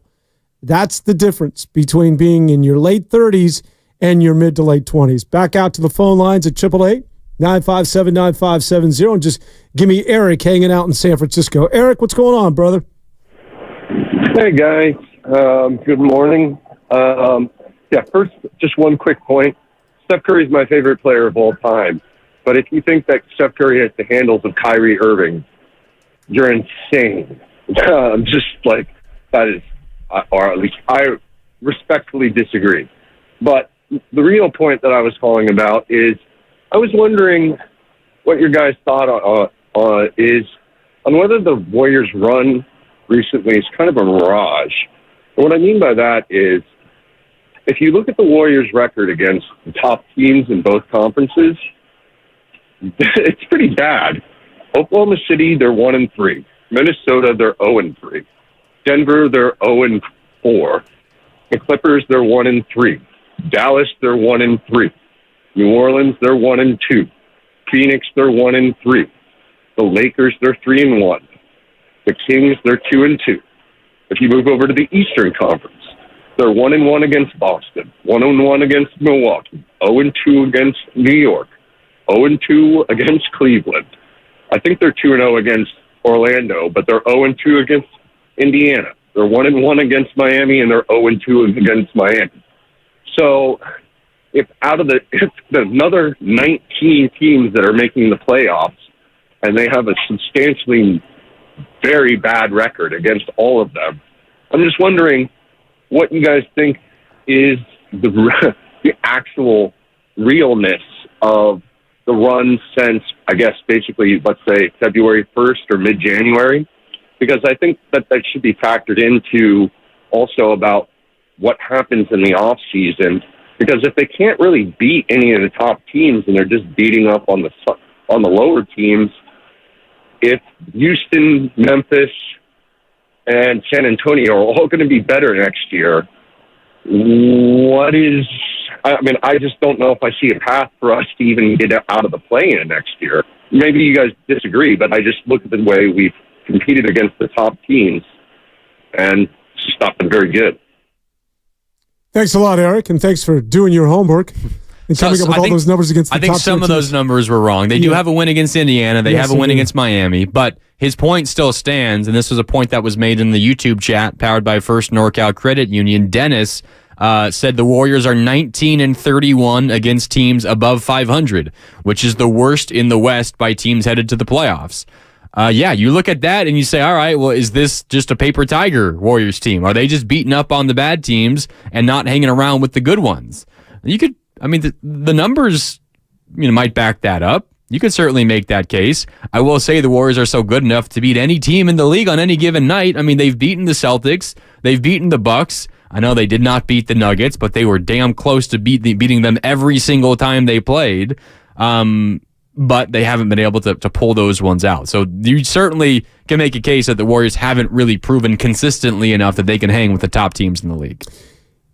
Yeah, there's something there to that. And certainly it's something that you can stand on if you want to make that argument that they haven't done well against the top tiers of the NBA in both conferences. I would push back that when you're talking about those losses to Minnesota and the record against Denver and the record against OKC, listen, we all witnessed those games. And if you're trying to tell me that there's a significant disparity in terms of talent between the Warriors and Minnesota or the Warriors or OKC, because when you look at the record, they're winless or they've won a game against those teams, I would say go look at those games. Because the Warriors, and again, listen, it doesn't really matter. You got to win the game at the end of the day. I get that. But I don't walk away from, or nor should anybody walk away from those games going, those teams are clearly head and shoulders better than the Golden State Warriors. Now, I'll say that about one team, and that's Denver. Denver has a better team. Denver has better stars. Denver not only is younger, they're just the composite of that team with Gordon, KCP, and then you've got all those stars with obviously the core being, Michael Porter Jr., Jamal Murray, and the Joker. Warriors don't have that. Everybody else with Minnesota, as well as OKC and Sacramento and the Los Angeles Clippers, those are teams that there's a reason why those games were decided in the closing moments. And in the case of OKC, who pulled the rabbit out of their anal a couple of times with Chet Holmgren, sending one into overtime with a three-pointer catch and shoot from 28 feet. And then the other time, Draymond fouled Chet Holmgren shooting a three, up three. Yeah, so I think it's important, rather than to just gloss over the record, hey, you haven't beaten to OKC, to take a look at those games that they specifically lost to. And if you're going to draw the conclusion that they can't play with those top-tier teams, I would say, well, they lost, but they were right there with an opportunity to win it. Really quick, Dan, before we go back out to the phone lines, we did have a couple of questions come in about how the play-in is structured next week. So the 7-8 games in both the West and the East, those take place on Tuesday. So both 7-8 games, which will very likely not include the Warriors, That takes place on Tuesday. And then the 9-10 games in both conferences, the West and the East, take place on Wednesday. And then the following games, the loser of the 7-8s versus the winner of the 9-10s, they play each other on Friday. So the other issue that's in play here is if you are the Warriors in the 9-10 game and you happen to win the 9-10 game, you go into the next game of the play-in at a rest disadvantage because the loser of the 7-8 game plays Tuesday, you play the 9-10 game on Wednesday, and then you play each other on Friday. So the Warriors very likely will be playing on Wednesday next week, not on Tuesday, unless they happen to sneak in to the 8th seed. And then that game, should they advance on Friday, will be on the road, so they're going to have to pack their bags. Correct. So the Golden State Warriors will get somewhat of a rest. If you think about if their last game is on Sunday. They would have Monday and Tuesday off before that 9-10 game on Wednesday, correct. Which all helps for a team that obviously, as we have detailed ad nauseum, an older basketball team. Manuel's hanging out in Dublin and wants to get in on the Golden State Warriors. Manuel, what's up, man? Hey, good morning, guys. Great show as always. Been listening to you guys. Like always, I'm always at work, so today's the day off. Hey, what if I told you that I've been a Raider fan for my whole life? I've been waiting 40 years for another championship. What if I told you I was a Warrior fan and I waited 40 years for a championship? This last few years have been difficult. Getting the championship in 2022, I think Warrior fans are unrealistic on certain things about where we're at. I mean, maybe the newer Warrior fans, but the guys like me, and I'm not saying I'm better or worse, but this has been a great run. If we somehow, some way, the stars align, the planets align, the Warriors make a run at it, it'd be one of the greatest stories ever. But I honestly don't expect it. Like you said, they look like they get worn out a little bit. I don't know you word for word, but the bigger teams are paying. Look at C.J. McCollum last night. How many times did we slap C.J. McCollum down when he was with Portland? Now it might be finally payback for all the great runs we had for all those years. So I'm anticipating the Warriors getting into the playoffs, somehow beating Sacramento. I think it's going to be Sacramento we're going to play, and I'm just going to enjoy the ride because I've seen the good and the bad, and I think Warrior fans sometimes, they get into that 49ers syndrome or the San Francisco Giants syndrome where you win championships and you keep expecting it. You guys know how hard it is. So I'm going to enjoy the ride. I'll be locked in at 95.7 the game, guys. Thank you. Good job, my man. Way to go, Manuel. Yeah, stay locked in. Attaboy. You were doing well up until you're pulling for the Raiders, and you sort of lost me, Manuel. What's going on with you there? You might be waiting another 40 years. That was pretty early in the call, so he lost you early. Now, he makes a good point. Think about this, Grant. First of all, the play-in tournament to me, this is my sort of rant. It's a little gimmicky, although it works. I mean, the reason why they did it was to capture the interest, right, and have multiple teams. Did. Oh, yeah. No, it works. It works from a financial reason.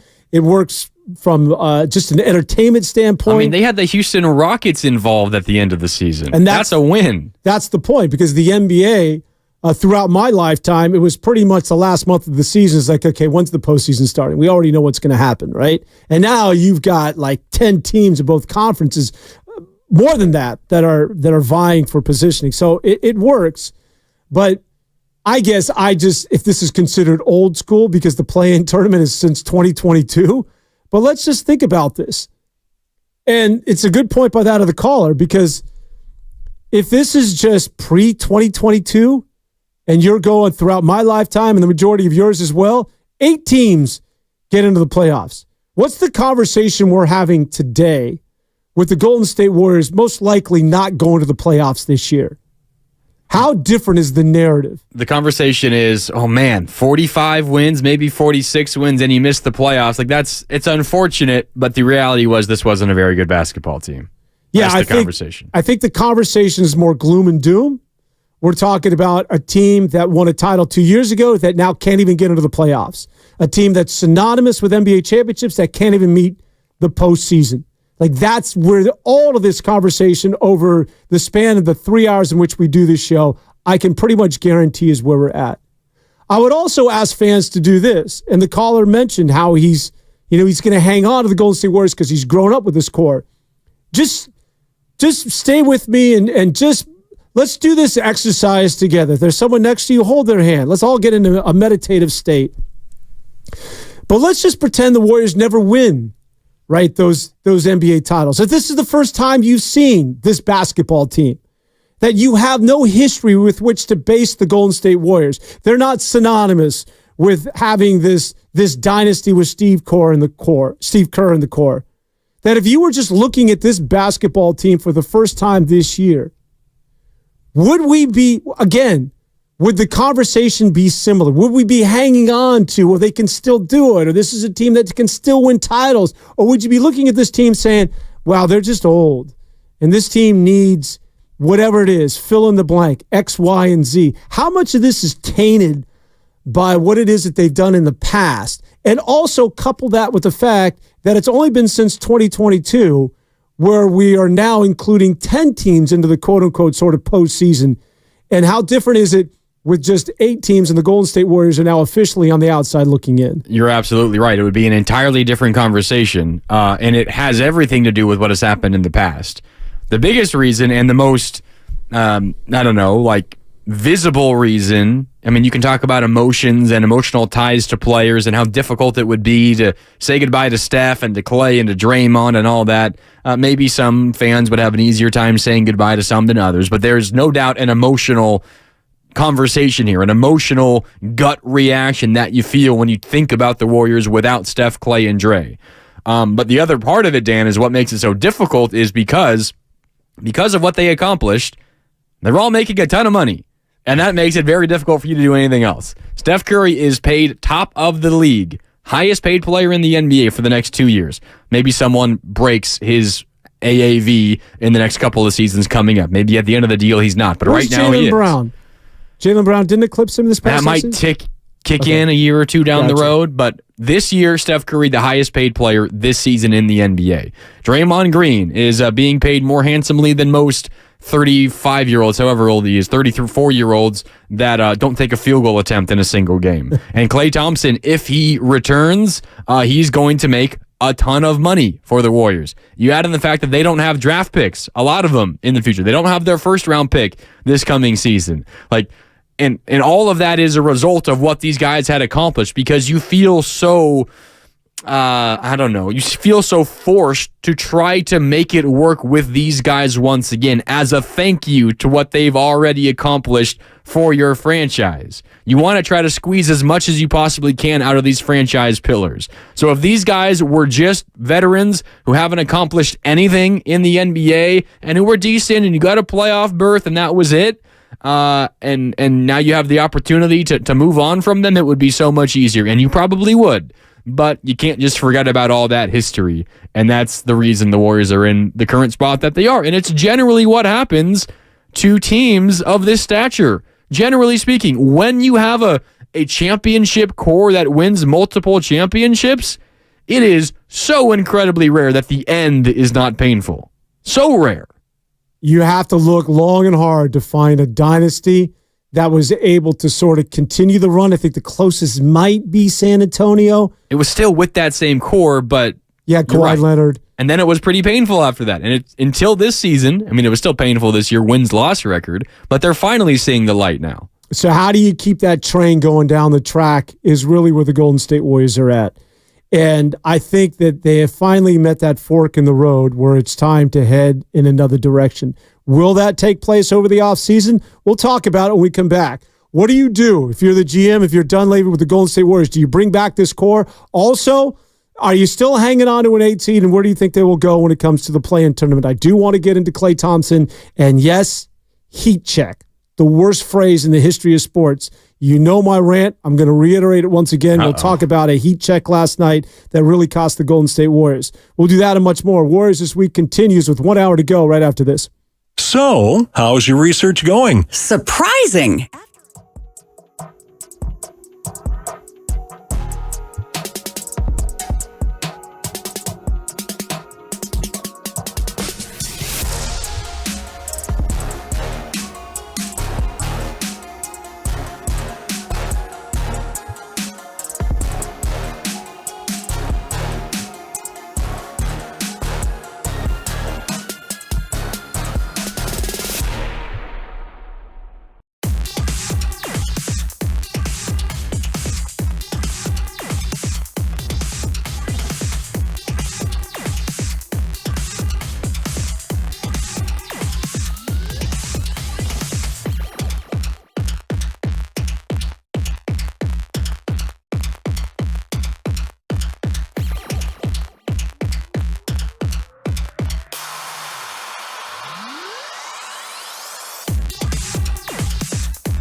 114-109 was your final. The Pelicans, give them credit. They shot the ball 52% from three. They made 23s tonight. And they turned 16 Warrior turnovers into 25 points. Warriors This Week continues on 95.7 The Game. Tim Roy on the call last night as the Golden State Warriors lose to the New Orleans Pelicans, now at the number 10 seed. One game remains on this year's campaign. That'll be against the Utah Jazz, and then everything will shake out. We'll know where the Golden State Warriors are either at the 10, 9, or potentially if they sneak in at the number 8, but that's going to need a minor miracle, and the Portland Trailblazers would have to beat the Sacramento Kings in Sacramento. Really quick, the 5-0 on the Comcast text line. I was referring to how the playing game's relatively new. 2022 is when it started. It's a bit gimmicky. The playing game is 100% money grab. With that being said, we're talking about the Warriors, if they play at home, if they get the number 9 seed, or if they go on the road, will they take on the Los Angeles Lakers, the Sacramento Kings? Which team are you more comfortable playing? And the Warriors playing on the road is not a big deal when you think about their road record, which has been decisively better this year. And at home, inexplicably, and one of the weirdest things in sports in recent memory, they're 500 at 2020. You want me to explain it? I can't. I have no idea why the hell they're a 500 team and not good at home this year, why they were so dominant at home last year. While it may not mean a lot to some people, maybe the Warriors are a better team on the road, better suited to play on the road in that playing game. You know who's one guy who would like to see that game? Joe Lacob. At home. That's right. It's Joe Lacob. And the reason being, that's an extra, some reportedly... Something like $6 million or something for every home game? $8 million. Something like that. Maybe, something like that. So, yeah, definitely want to see that game at home. There was a moment last night. I was at Chase Center doing pre and post here on 95.7 The Game, and it was, I think it might have been maybe between the third and fourth quarters or some timeout in the second half when they bring out like the hype crew and they throw the shirts into the stands, right? And one of the members of the hype crew who was throwing the shirts into the stands was planted right in front of Joe Lacob on the sideline, throwing the shirts into the stands. And the Jumbotron focused on that particular member of the hype crew. And you see Joe Lacob sitting courtside in his owner seats, both feet firmly on the ground, arms crossed over like on his chest, hands in his lap, and just has no emotions on his face. Clearly just frustrated. And that's how he's looked for a lot of this season. And you can understand it. 20-20 at Chase Center. And we think about how weird last year was. They won last year, 44 games last year, despite winning just 11 on the road. They won 33 games at home last year. Crazy. 33, and now they're 20-20. It makes no sense. Absolutely no sense. But Joe Lacob, you're right. He wants at least one more home game. He's going to get one tomorrow. He wants at least one more than that. No guarantee he gets it. But this has been, I'm sure, an incredibly frustrating last 2 years now for him. I got a quick Joe Lacob story because I got to make things all about me and make myself sound somewhat self-important here because I'm, like a lot of other people, I'm insecure when it gets down to the end of the day. So it was last year, and I had a friend in town, and we wanted to go to the Celtics game. And so I had another company, and we had dealt with Joe Lacob's. They had a venture capitalist sort of extension or sort of an arm of the Golden State Warriors, where they were sort of a VC, and they did a lot of investing in sports-related products. And so we had a product, and we actually met with them and had good conversations, didn't really go anywhere. But because I had that previous relationship, I felt as though when I had access to Joe Lacob, that I could reach out to him and that he could do me a solid and maybe just give me a couple of tickets to the game because, we were talking about potentially being, a company that he and his financial team were going to invest in. So I reached out to him via email, and he said, "Hey, Dan, yeah, sure." And so he referred me to somebody else who I was unfamiliar with. And I'm like, "Oh, wow, this is awesome, man. I'm getting 2 freebies with the Golden State Warriors." He's like, "Yeah, I want you to call this guy." So I reached out to this other gentleman who just basically said, "Yeah, Dan, where do you want to sit?" And I'm like, "This is sweet, getting hooked up by the Warriors." I told him, generally where I'd like to sit. And then you said courtside, huh? Yeah, no, I didn't go there. But then he just basically laid out the price structure, which essentially was as if you were to walk up and buy a ticket the same, you were getting the exact same price I was. So essentially, Joe Lacob was just like, yeah, sure, let me just take you to my sales department. You can go buy. Call 888-GSW. That's exactly what it was that I was doing. So it's I guess a great timeout, Dan. The point being in all of that is that he is very much about a bottom line and making money, right? I mean, there's a reason why, business tycoons get to where it is, where you're at a point where you can buy an NBA franchise. It's not by losing money. Exactly. So playing another game is certainly on the agenda for one Joe Lacob and company. I mentioned and I teased Klay Thompson at the break. Listen, Klay has played so much better. And we could talk about, maybe get into Klay Thompson, because I think it's getting down to that time. And there's, it's interesting to note, I think that his connective tissues or whatever ties he has to the Golden State Warriors could officially end this week. Should the Warriors lose, Klay Thompson no longer is a part of the Golden State Warriors. He's a free agent. The Warriors can bid for his services, just like everybody else in the NBA, but he has no longer any contractual connection to that of the Golden State Warriors. There is a chance tomorrow is his last game at Chase Center as a Warrior. Well put. There's a chance. And I think it's a good chance. I think it's going to come down to money, because I think he probably returns. I don't feel great about it, but if I'm Klay or if I'm his agent, it's just, I guess if I'm Klay, and I like to believe that somebody called from Tiburon that he's bought into the area. He's swimming in Tiburon. He's got Rocco. He's got his boat. This is home. I know there was an article earlier this week. I think Tim Kawakami of The Athletic was talking about Orlando. Was it Tim or somebody? Might have been somebody recall. had a story about him potentially going to Orlando. Orlando's been floated a lot. They have money to spend, and they desperately need shooters. Exactly. He ain't going to Orlando. Because at some point, I think when you get later in life as a player in your mid-30s, much like that of LeBron James, there's talk about he potentially could go somewhere. I think that there's the quality of life is something you have to factor in. And it's not necessarily after you've made your money and you've got the bag on a couple of occasions, it's about where you put your head down every night. And he's a Bay Area guy. He may not want that to be public, and he's certainly not going to use that because it's all about leverage at this point. But I think Klay Thompson, listen, I lived in Orlando when I was with the WWE and I had to do NXT games. It's Florida, but it ain't Miami, man. It's the middle of Florida. Ain't no water in Orlando. Yep. So there's the Villages. What's the Villages? It's the biggest retirement community in the world. I'm talking, it's like a city of these old goats. My mom's in a retirement community. My apologies. It's literally the Villages. I'm telling you ought to go check it out if you're in Orlando. It's not just a retirement home or a couple of homes.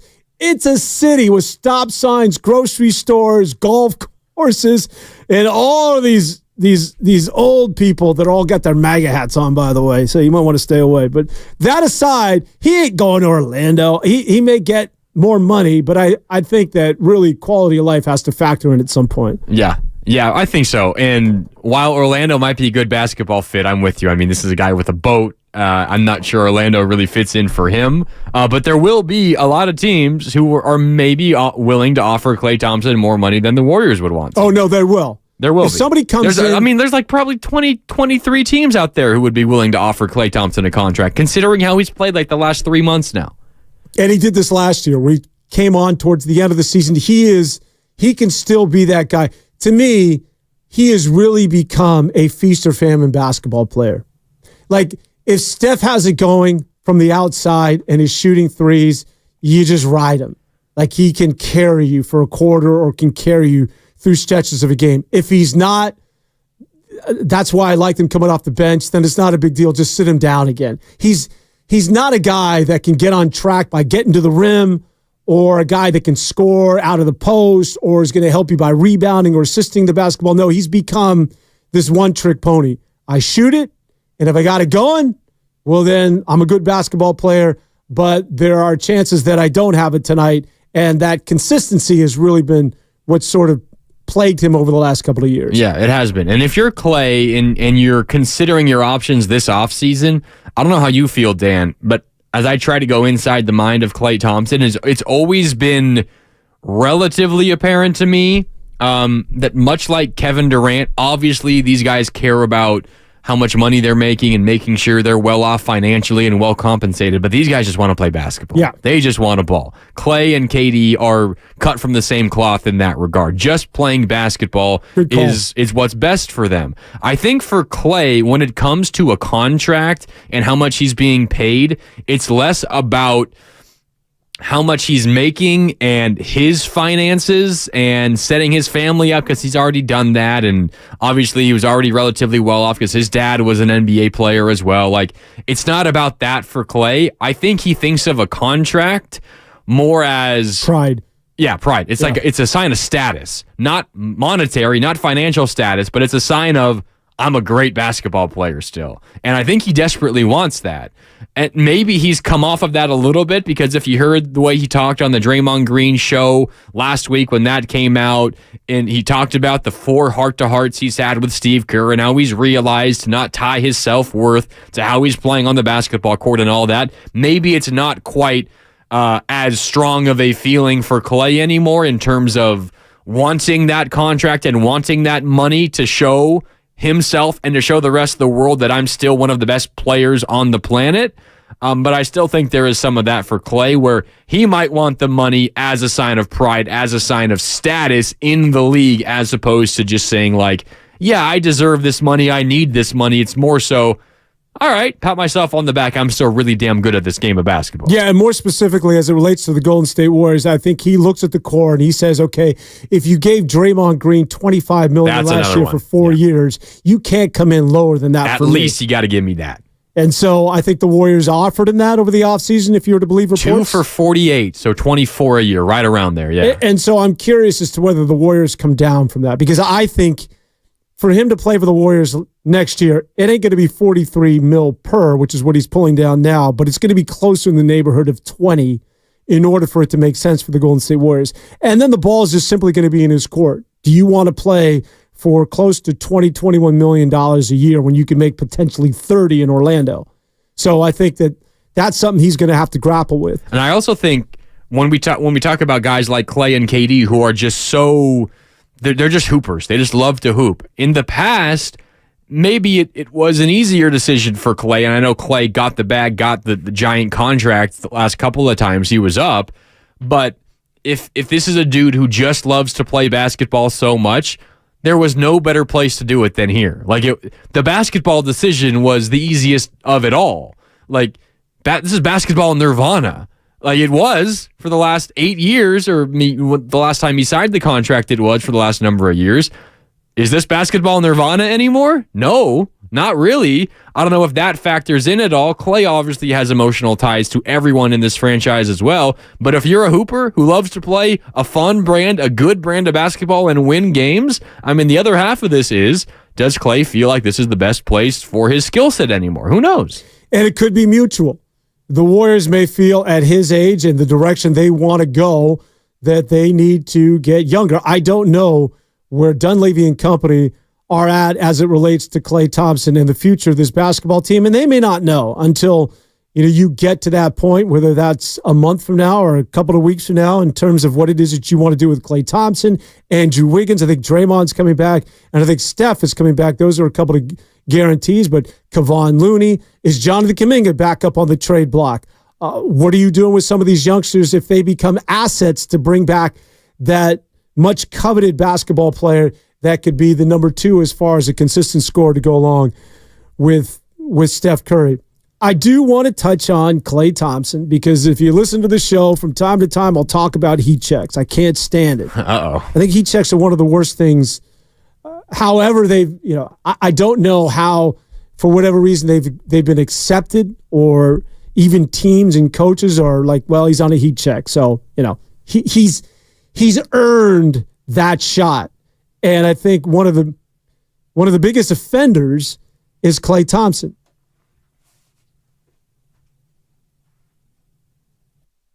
Klay is the other guy with Steph who can get his shot off, and there's not many of those with the Golden State Warriors. You need Klay Thompson, and he's been so very good at his team.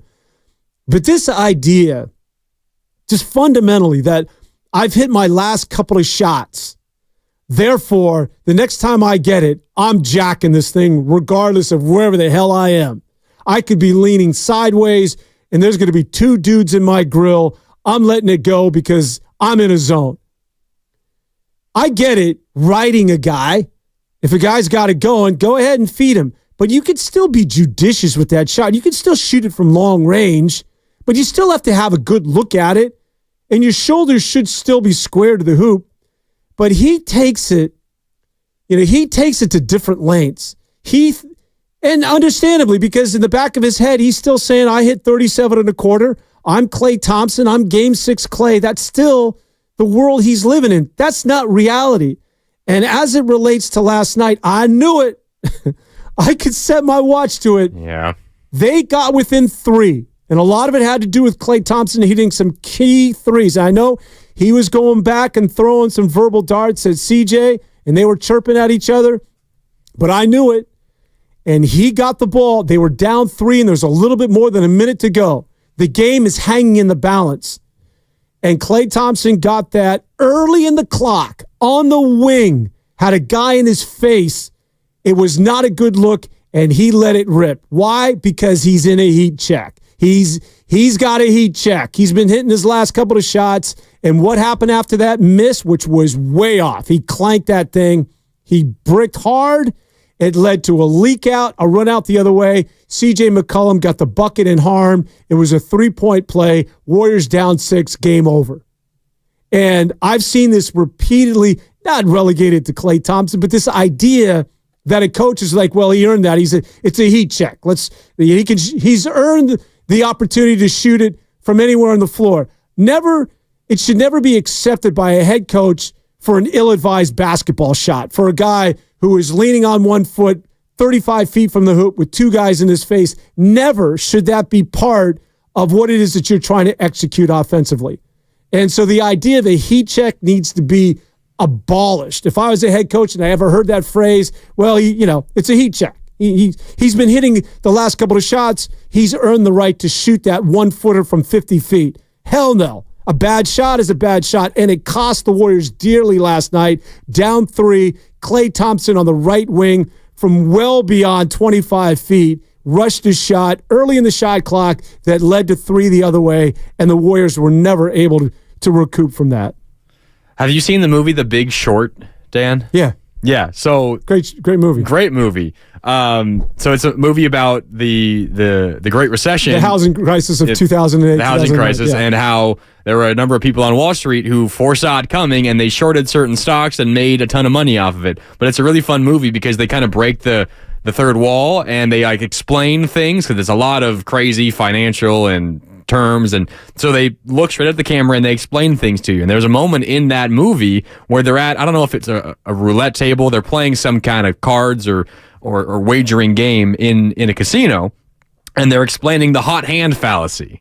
Right? They're explaining it, and in the background, there is a person wearing a Klay Thompson jersey. I kid you not. Go back and watch The Big Short and look for this scene. I don't remember if it was craps or roulette or whatever it was that they were playing. They're explaining the hot hand fallacy, and while there's no statistical basis for when you make a couple, when you're heating up, you have the same exact chance of winning the next one, making the next shot as you did for the first one. There's no statistical basis for the hot hand fallacy, for the heat check as you lay out. But it's always so funny because hilarious. The movie makers made a really good decision, the filmmakers, to put a Klay Thompson jersey in the background to help explain the hot hand fallacy. I can't help but think about that scene in the movie The Big Short whenever someone talks about hot hands or heat checks, as you just did. So I wanted to bring that up because it is.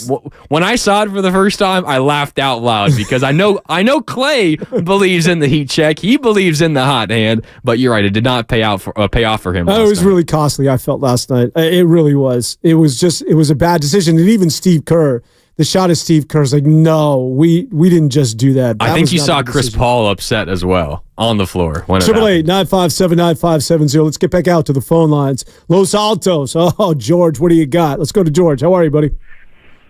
Hey, how are you guys? In terms of first of all, I don't think they'll ever ban a heat check because I don't know how you ban player DNA. which is what these guys have, especially when they're prolific.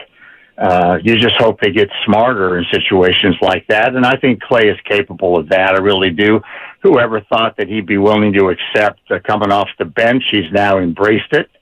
So hopefully he'll learn on stuff like last night and eventually know when to pass the ball and not take a dumb shot. But overall, I just can't imagine Klay Thompson leaving the Warriors and the Warriors not working out something in order to retain him. I think that Joe Lacob, while he's a man who likes to make a profit and doesn't want to get nailed on luxury tax, let's not forget he spent $400 million for the Golden State Warriors and now worth $5.5 billion. So I think that core stays together. What really concerns me is what do we have to give up in order to attract some new blood in here? And it's very, very little. What can we get for Andrew? I mean, he's too up and down. You don't know what you're going to get. The only guy out there that anyone would be interested in giving us is Kuminga. Mm-hmm. And that would be a heartbreaker. But really, who else do we have? On the positive side, I'm just so encouraged by Trace Jackson Davis and Brandon Pajemski. These kids, man, especially TJD, he knows how to play. And I just don't know, unfortunately, if the big three can wait 2 more years in order for them to fully develop. So I realize I'm rattling on, but I just wanted to just give you my 2 cents worth, guys. No, good job, George. And a lot to chew on there. I would agree with you that Jonathan Kuminga is the one asset. I think that if you are going to bring back a player, his name is going to surface. But unlike the trade deadline, where he was not the sort of player he has become since then, that becomes a really difficult decision to make if you're Dunleavy and company. But I think if you're the Warriors, yeah, you can dress up that pig by throwing, Wiggins and Looney and Chris Paul in the expiring contract. But really, what is it that you're going to get back? But if I'm a GM, I'd be like, yeah. And then I hear Jonathan Kuminga's name. Now I sit up and begin to take notice. He's the one asset. Is he a guy that maybe gets put back out there in terms of bringing back value for the Warriors going forward? Yeah, we can get into this on the other side. We got about a minute left before we got to hit a break. But when you say, like, the Warriors need to blow it up, they can't run it back, my mind immediately goes to exactly what you and George are talking about. What do you mean by blow it up? What does that look like? Does that just mean shed all this salary and be bad? At least be a not an expensive bad basketball team instead of a very expensive mediocre basketball team? Because the only way that you could get some decent players in here is if you're willing to move on from Jonathan Kuminga. You're not getting much for Wiggins. You're not getting much for Draymond if you trade him, although I would not expect that to happen. Clay is a free agent. You don't have currently an ability to go out and sign anybody because you're over the tax as it stands right now. You're probably going to decline Chris Paul's option. No doubt he's been good for you this year. You're probably not going to have him back. You're going to have to make a decision on Kevon Looney. There's very little room for the Warriors to make a number of moves that make them immediately better. Now, they can improve in the margins, sure, like an Otto Porter and an Nemanja Bjelica from the championship year. Could they swing something like that? Yeah, but if you're talking about getting another legitimate starting quality player in here, you're going to have to say goodbye to Kuminga to do that. And I don't think they want to do that. All right, we'll talk about it. We'll also revisit, once again, the play-in as it relates to the Warriors and all the potential scenarios to go off tomorrow as they take on the Utah Jazz to close out the season. Mark Randy and Dan Avone wrap up Warriors this week when we continue after this. Are you curious about who offers the best deals on top-rated Samsung, LG, and Sony?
Williamson over in the far wing to Murphy.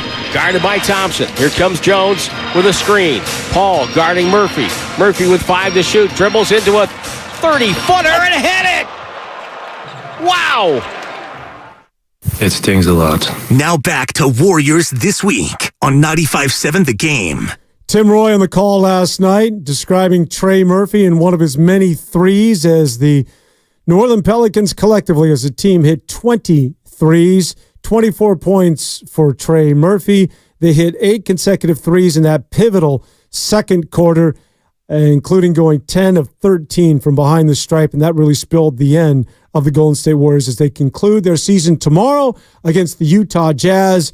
As it sits right now, they are the number 10 seed. Will they get in as a 9? Will they stay at a 10? Could they sneak in as the 8? That'll all be determined when they finish the campaign, as I mentioned, against Utah. Everybody, by the way, will play at 12:30. All the action can be heard here on 95.7 The Game. I talked about, Trey Murphy, as well as the rest of some of those youngsters on that team. Herb Jones, Dyson Daniels, Alvarado, all guys that were drafted by that of the New Orleans Pelicans. The Pelicans have done a really good job over the last couple of years. They're good. As far as putting that team together.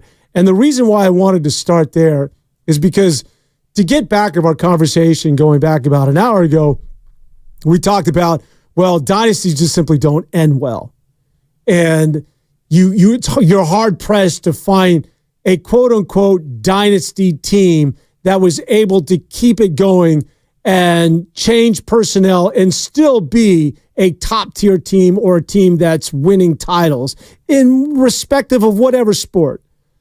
So I would say that the Golden State Warriors had that opportunity. At least there was the chance for them to maintain that level of winning when they had those multiple lottery picks, which is so unusual for a team that is so good, still has your stars, and they're still at this point in your early 30s.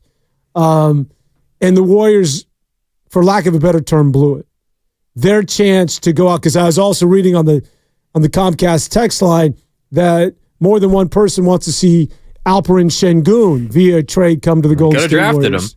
Could have drafted him. You could have had Tyrese Halliburton.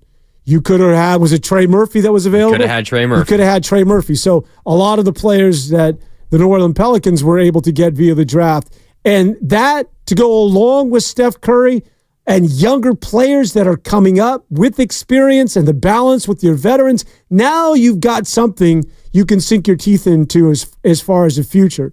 But whether we want to dust off Bob Myers and put him back up on the dartboard, I'm not necessarily going there. But it was a missed opportunity, I think, when you look back in retrospect. Oh, absolutely. Yeah, I mean, we were talking earlier about how, the team needs a number 2, and maybe Kuminga isn't that number 2 yet, or maybe you feel like he is. Whatever the case is, if he is your number 2, he's just not quite good enough to be a number 2 on a championship team. Maybe he can be a 2 in the NBA. Maybe that NBA team just simply won't be very good. The Warriors are really feeling their missed draft picks right now. Like, you mentioned some of the guys. I mean, Tyrese Halliburton is one. That's kind of one that people are... A lot of people missed on him. Yeah, a lot of people did. That's one that's easy to throw out. Now, you might have thought he was the guy to pick that draft, and kudos to you. You identified him better than maybe the Warriors did. Like, congratulations. But missing James Wiseman and only getting, as a result of James Wiseman, getting Gary Payton II back after you let him walk. That's what the pick turned into for you. And you also gave up 4 second-round picks to get it done. Like, the Warriors are really, really feeling that missed pick specifically. Kuminga, 7th overall, you could say that was a miss. I would tend to disagree, or at the very least say the jury's still out. Moses Moody in the teens, all right, you could have had Trey Murphy III. Whatever, you could say that for every single pick that the Warriors have made, or that any team makes. But you're really feeling the miss of James Wiseman, number 2 overall, because if you just pick someone that at the very least was a starter on this team, it doesn't have to be a superstar, does not have to be Anthony Edwards type, does not have to be Tyrese Halliburton type, that is just a consistent starter that could get you like 16 points and 7 rebounds, this team would look entirely different. So they're really, really feeling that. And as we try to figure out how this Warriors team moves forward, the one area that is hurting them the most is that missed draft pick. I mean, you talked about the Spurs earlier, Dan, when we were talking about dynasties that survived through like multiple cores. The Spurs, the beginning of the Spurs dynasty was that, kind of. They had the Admiral, David Robinson, and then they lucked into the first overall pick and they picked Tim Duncan. Yeah. Like, if you want to call it a blueprint, that is the blueprint. You have to be extremely lucky for it to work. The Warriors got lucky, kind of, in the sense that they had one terrible year and they got a really high draft pick, but they did not luck out because that draft pick did not work. It worked for the Spurs. They drafted their next Hall of Famer, paired him with great value picks around him in Ginobili and Tony Parker, and then later on Kawhi Leonard, and they won more championships. The Warriors, though, are feeling the miss of James Wiseman. They were trying to find their Tim Duncan, and they got Gary Payton II instead. I mean, I can understand the risk. At the time, I was a big James Wiseman fan. I think that anybody who's 7 feet 1 with his wingspan and his potential and the ability to be sort of a poor man's Wembanyama, if you will, is worth the risk.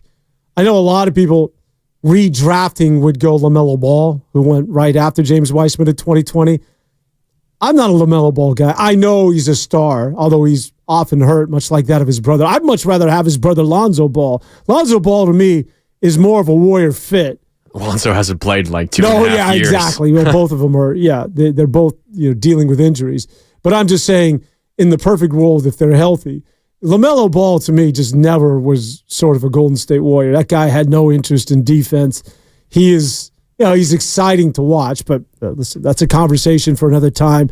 Anunoby was in that draft, certainly a player that they could have and certainly could use right now, but it certainly set them back in the franchise in arrears when you're talking about missing on one James Wiseman, that 2020 pick. But when we think about the Golden State Warriors and this year's draft and just what is it that they're going to do, you talked about this and we teased this at the break. What does blowing it up really mean? And you're right, you're sort of limited. I think your hands are sort of tied as far as what it is that you can do, which means that I think the only way you can make a significant change when you're not entertaining peripheral pieces, as you mentioned, the JaMychal Greens of the world, or the Bielitsas, or the Otto Porters, if you're talking about getting an impact player, well then, what are your assets? Well, they're draft picks, and it's Jonathan Kuminga, I think, at the end of the day. In terms of meaningful assets, yes. In terms of meaningful assets, yes, you can throw in Andrew Wiggins and you can package a Chris Paul, but in order to get down to some meat and potatoes, I think Jonathan Kuminga is going to be the one name that's going to be bandied about. Are you, or is anybody else out there, 888-957-9570, are you willing to move off of Jonathan Kuminga after what it is that you've seen, the body of work, and keep in mind that the guy's only 21 years of age, to bring back a player that could finally, right now, plug and play and be that number 2 to Steph Curry? As Steph Curry gets older, I think we all recognize you become more reliant on somebody else to carry that load. It depends who it is. I'm not doing it for just anybody. Jonathan Kuminga has had his moments this year, more than moments. That's selling him short. He's been really good for long stretches this season. He's had some moments of frustration, but that's what you expect for a 21-year-old. We hold them to such a high standard because this is a basketball team that has a history of winning championships, and anything short of a championship feels like a failure. And as a result, Kuminga gets held to those standards that he did not set, but it's the reality of what it means to play for the Warriors. So I think Jonathan Kuminga is a fantastic piece, and if the Warriors did not have as much pressure as they do right now to win basketball games and to win playoff series right now, this would not be a conversation. The Warriors would be, and it doesn't mean they are not doing this behind the scenes, but the Warriors and their fans would be fully embracing Jonathan Kuminga as the future. But because you're trying to chase one last legitimate chance at a championship, then Kuminga gets floated as a possible trade piece. I don't want to trade Jonathan Kuminga. I think I'm resigned to the fact that this team, as currently constructed, is not winning another championship. And if you're not winning another championship, don't give up your best young piece to try to do it. They're not winning again. They're not. So keep Jonathan Kuminga and maybe you get a little bit cheaper elsewhere, and you understand you're going to go through not the best year or two at the end of Steph Curry's career, but give yourself the best chance beyond that. And to me, at least on your current roster, Jonathan Kuminga gives you that best chance. And also, don't trade draft picks, because there's a very real chance those picks are going to be early in the draft because you might not be very good the next couple of years. The one thing about Jonathan Kuminga that sometimes we fail to recognize or talk about, and that is I think he's a good guy. It was easy that it was a foregone conclusion for me, at least. And if you listen to my shows, you know that I was not a Jordan Poole fan. That's putting it mildly. A year ago, even at the midway point of that season, I told everybody this dude's out the door. He just didn't fit from a personality standpoint. Another reason why it's hard to move off of Jonathan Kuminga, I think Jonathan Kuminga sort of fits in. I think Jonathan Kuminga, I know that he was sort of the problem child early on in the season when it wasn't him necessarily, but some of his minions or members of his team were asking for more playing time from that of Steve Kerr doing it indirectly. But I think Jonathan Kuminga's got sort of that infectious smile. I think he's got, he was a teenager when he joined the team. So there's going to be, maturity, obviously, that he needs to develop and grow up as a man. But I also think that comparing him to a Jordan Poole or players of the past that were young and had talent, I think that this is a guy that is also somebody that, you like being around. And sometimes at the end of the day, as far as culture is concerned, it's as important as anything else.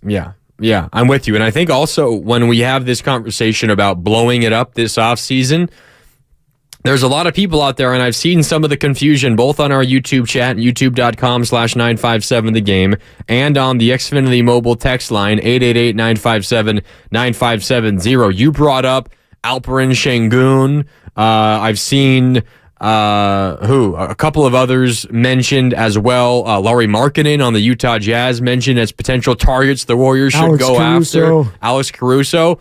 If you think that the Warriors, just by declining Chris Paul's option and not re-signing Clay, if you think that gives them and affords them the space to go and sign a major free agent or to take on another major contract, flatly, you're wrong. You can't do that. The reason the Warriors can re-sign Clay, even though they are over the salary cap, is because they have Clay's bird rights. For a player who you own the bird rights to, you can re-sign them even if you already are over the salary cap. But say a player like Markkanen hits the market and the Warriors are over the salary cap. They can't just go out and sign him. They don't have his bird rights. You can't sign any old guy if you're over the salary cap. And the Warriors are so over the salary cap right now that getting rid of Chris Paul's $30 million, which they are very likely going to do, say you don't re-sign Klay Thompson, say you decline Kevon Looney's option, although it's not really an option. It's more of we'll pay you $3 million instead of the full $9 million just to go away. That's the decision facing the Warriors this offseason for Looney. Say they do all that. You still just barely get to the edge of the salary cap. And you can't go out and then make a gigantic signing and go right back over, especially when Joe Lacob has said our goal 1A is to get out of the tax entirely. Not the second apron, not the first apron, the tax. Entirely. Now, maybe he goes back against that. Who knows? But that's what he stated as the goal this offseason. And even if you do that, it does not mean that suddenly there's $50 million up for grabs that you can hand out to anybody. That's not how it works. It is so incredibly difficult now in the NBA to, one, be above the salary cap because you're getting dinged not only by the tax, but also by now paying future draft picks if you continue to be over the salary cap year after year after year. But you're also extremely limited in who you can even think about signing because you don't own bird rights to all these free agents out there. And if you're already over the cap, you could say bye-bye to all of those guys. Well put. 510, let Devone punch it. There you go, your shout out. I'm assuming that's my jacket guy. Let's get back out to the phone lines in the final moments of the show at 888-957-9570. Off to Atlanta and say hello to Tommy. Tommy, what's up, man? How you guys doing? I don't agree with the move on from Jonathan Kuminga talk and trade him to see what we can do to add to the dynasty. The dynasty is over. They should be talking about what they can get to add to Jonathan Mingus. You know, this is just really mind blowing to me. About you have a young kid who's a developing star. He's already your number 2. He's averaging 19.5 points, 19.5 points per game since given the starting role. No team is going to give you another player averaging 19, 20 points a game. You know, you try to trade him, you're just going to make another team happy. That's crazy. But that's all I have to say. Thank you, guys. No, Tommy, and it's something that they have to take into consideration. And it might be the reason why they don't shop him. And Tommy's spot on. I think a lot of people recognize that it's not so much where he's at this year, and the numbers have been very good since he got into the starting lineup, but it's about the projections on this guy. Mm-hmm. And that's really where you live with Jonathan Kuminga, is that he's 21 years old. Imagine where he's at when he's 23, 24, 25. He hasn't even scratched the surface when you talk about getting into his prime.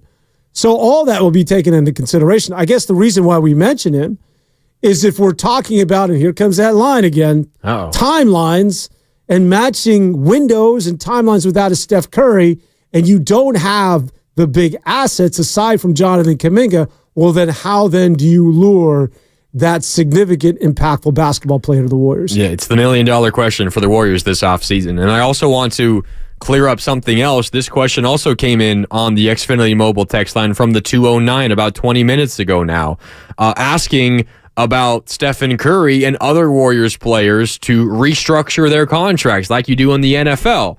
Not allowed in the NBA. You can't restructure like that. So that's off the table. Stephen Curry is being paid $50 million this year and $50 million and change next year and beyond. Like, he's getting all of that.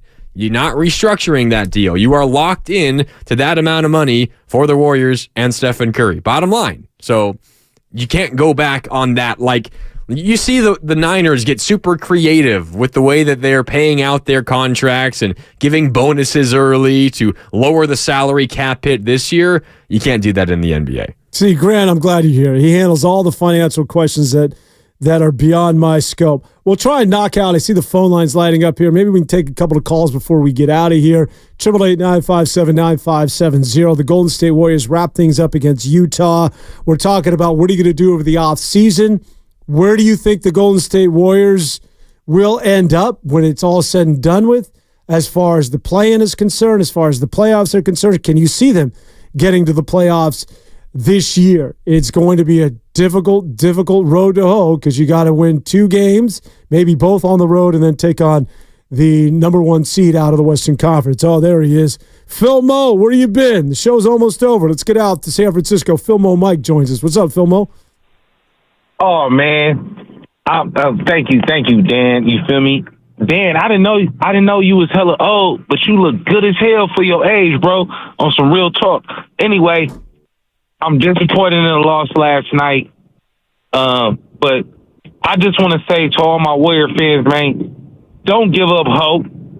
Don't give up, because you never know what can happen. And that's the beauty of sports. We never know if we going to go on a run or not. And I love my Warriors. I'm disappointed in the loss last night, but I'm just saying this to say this.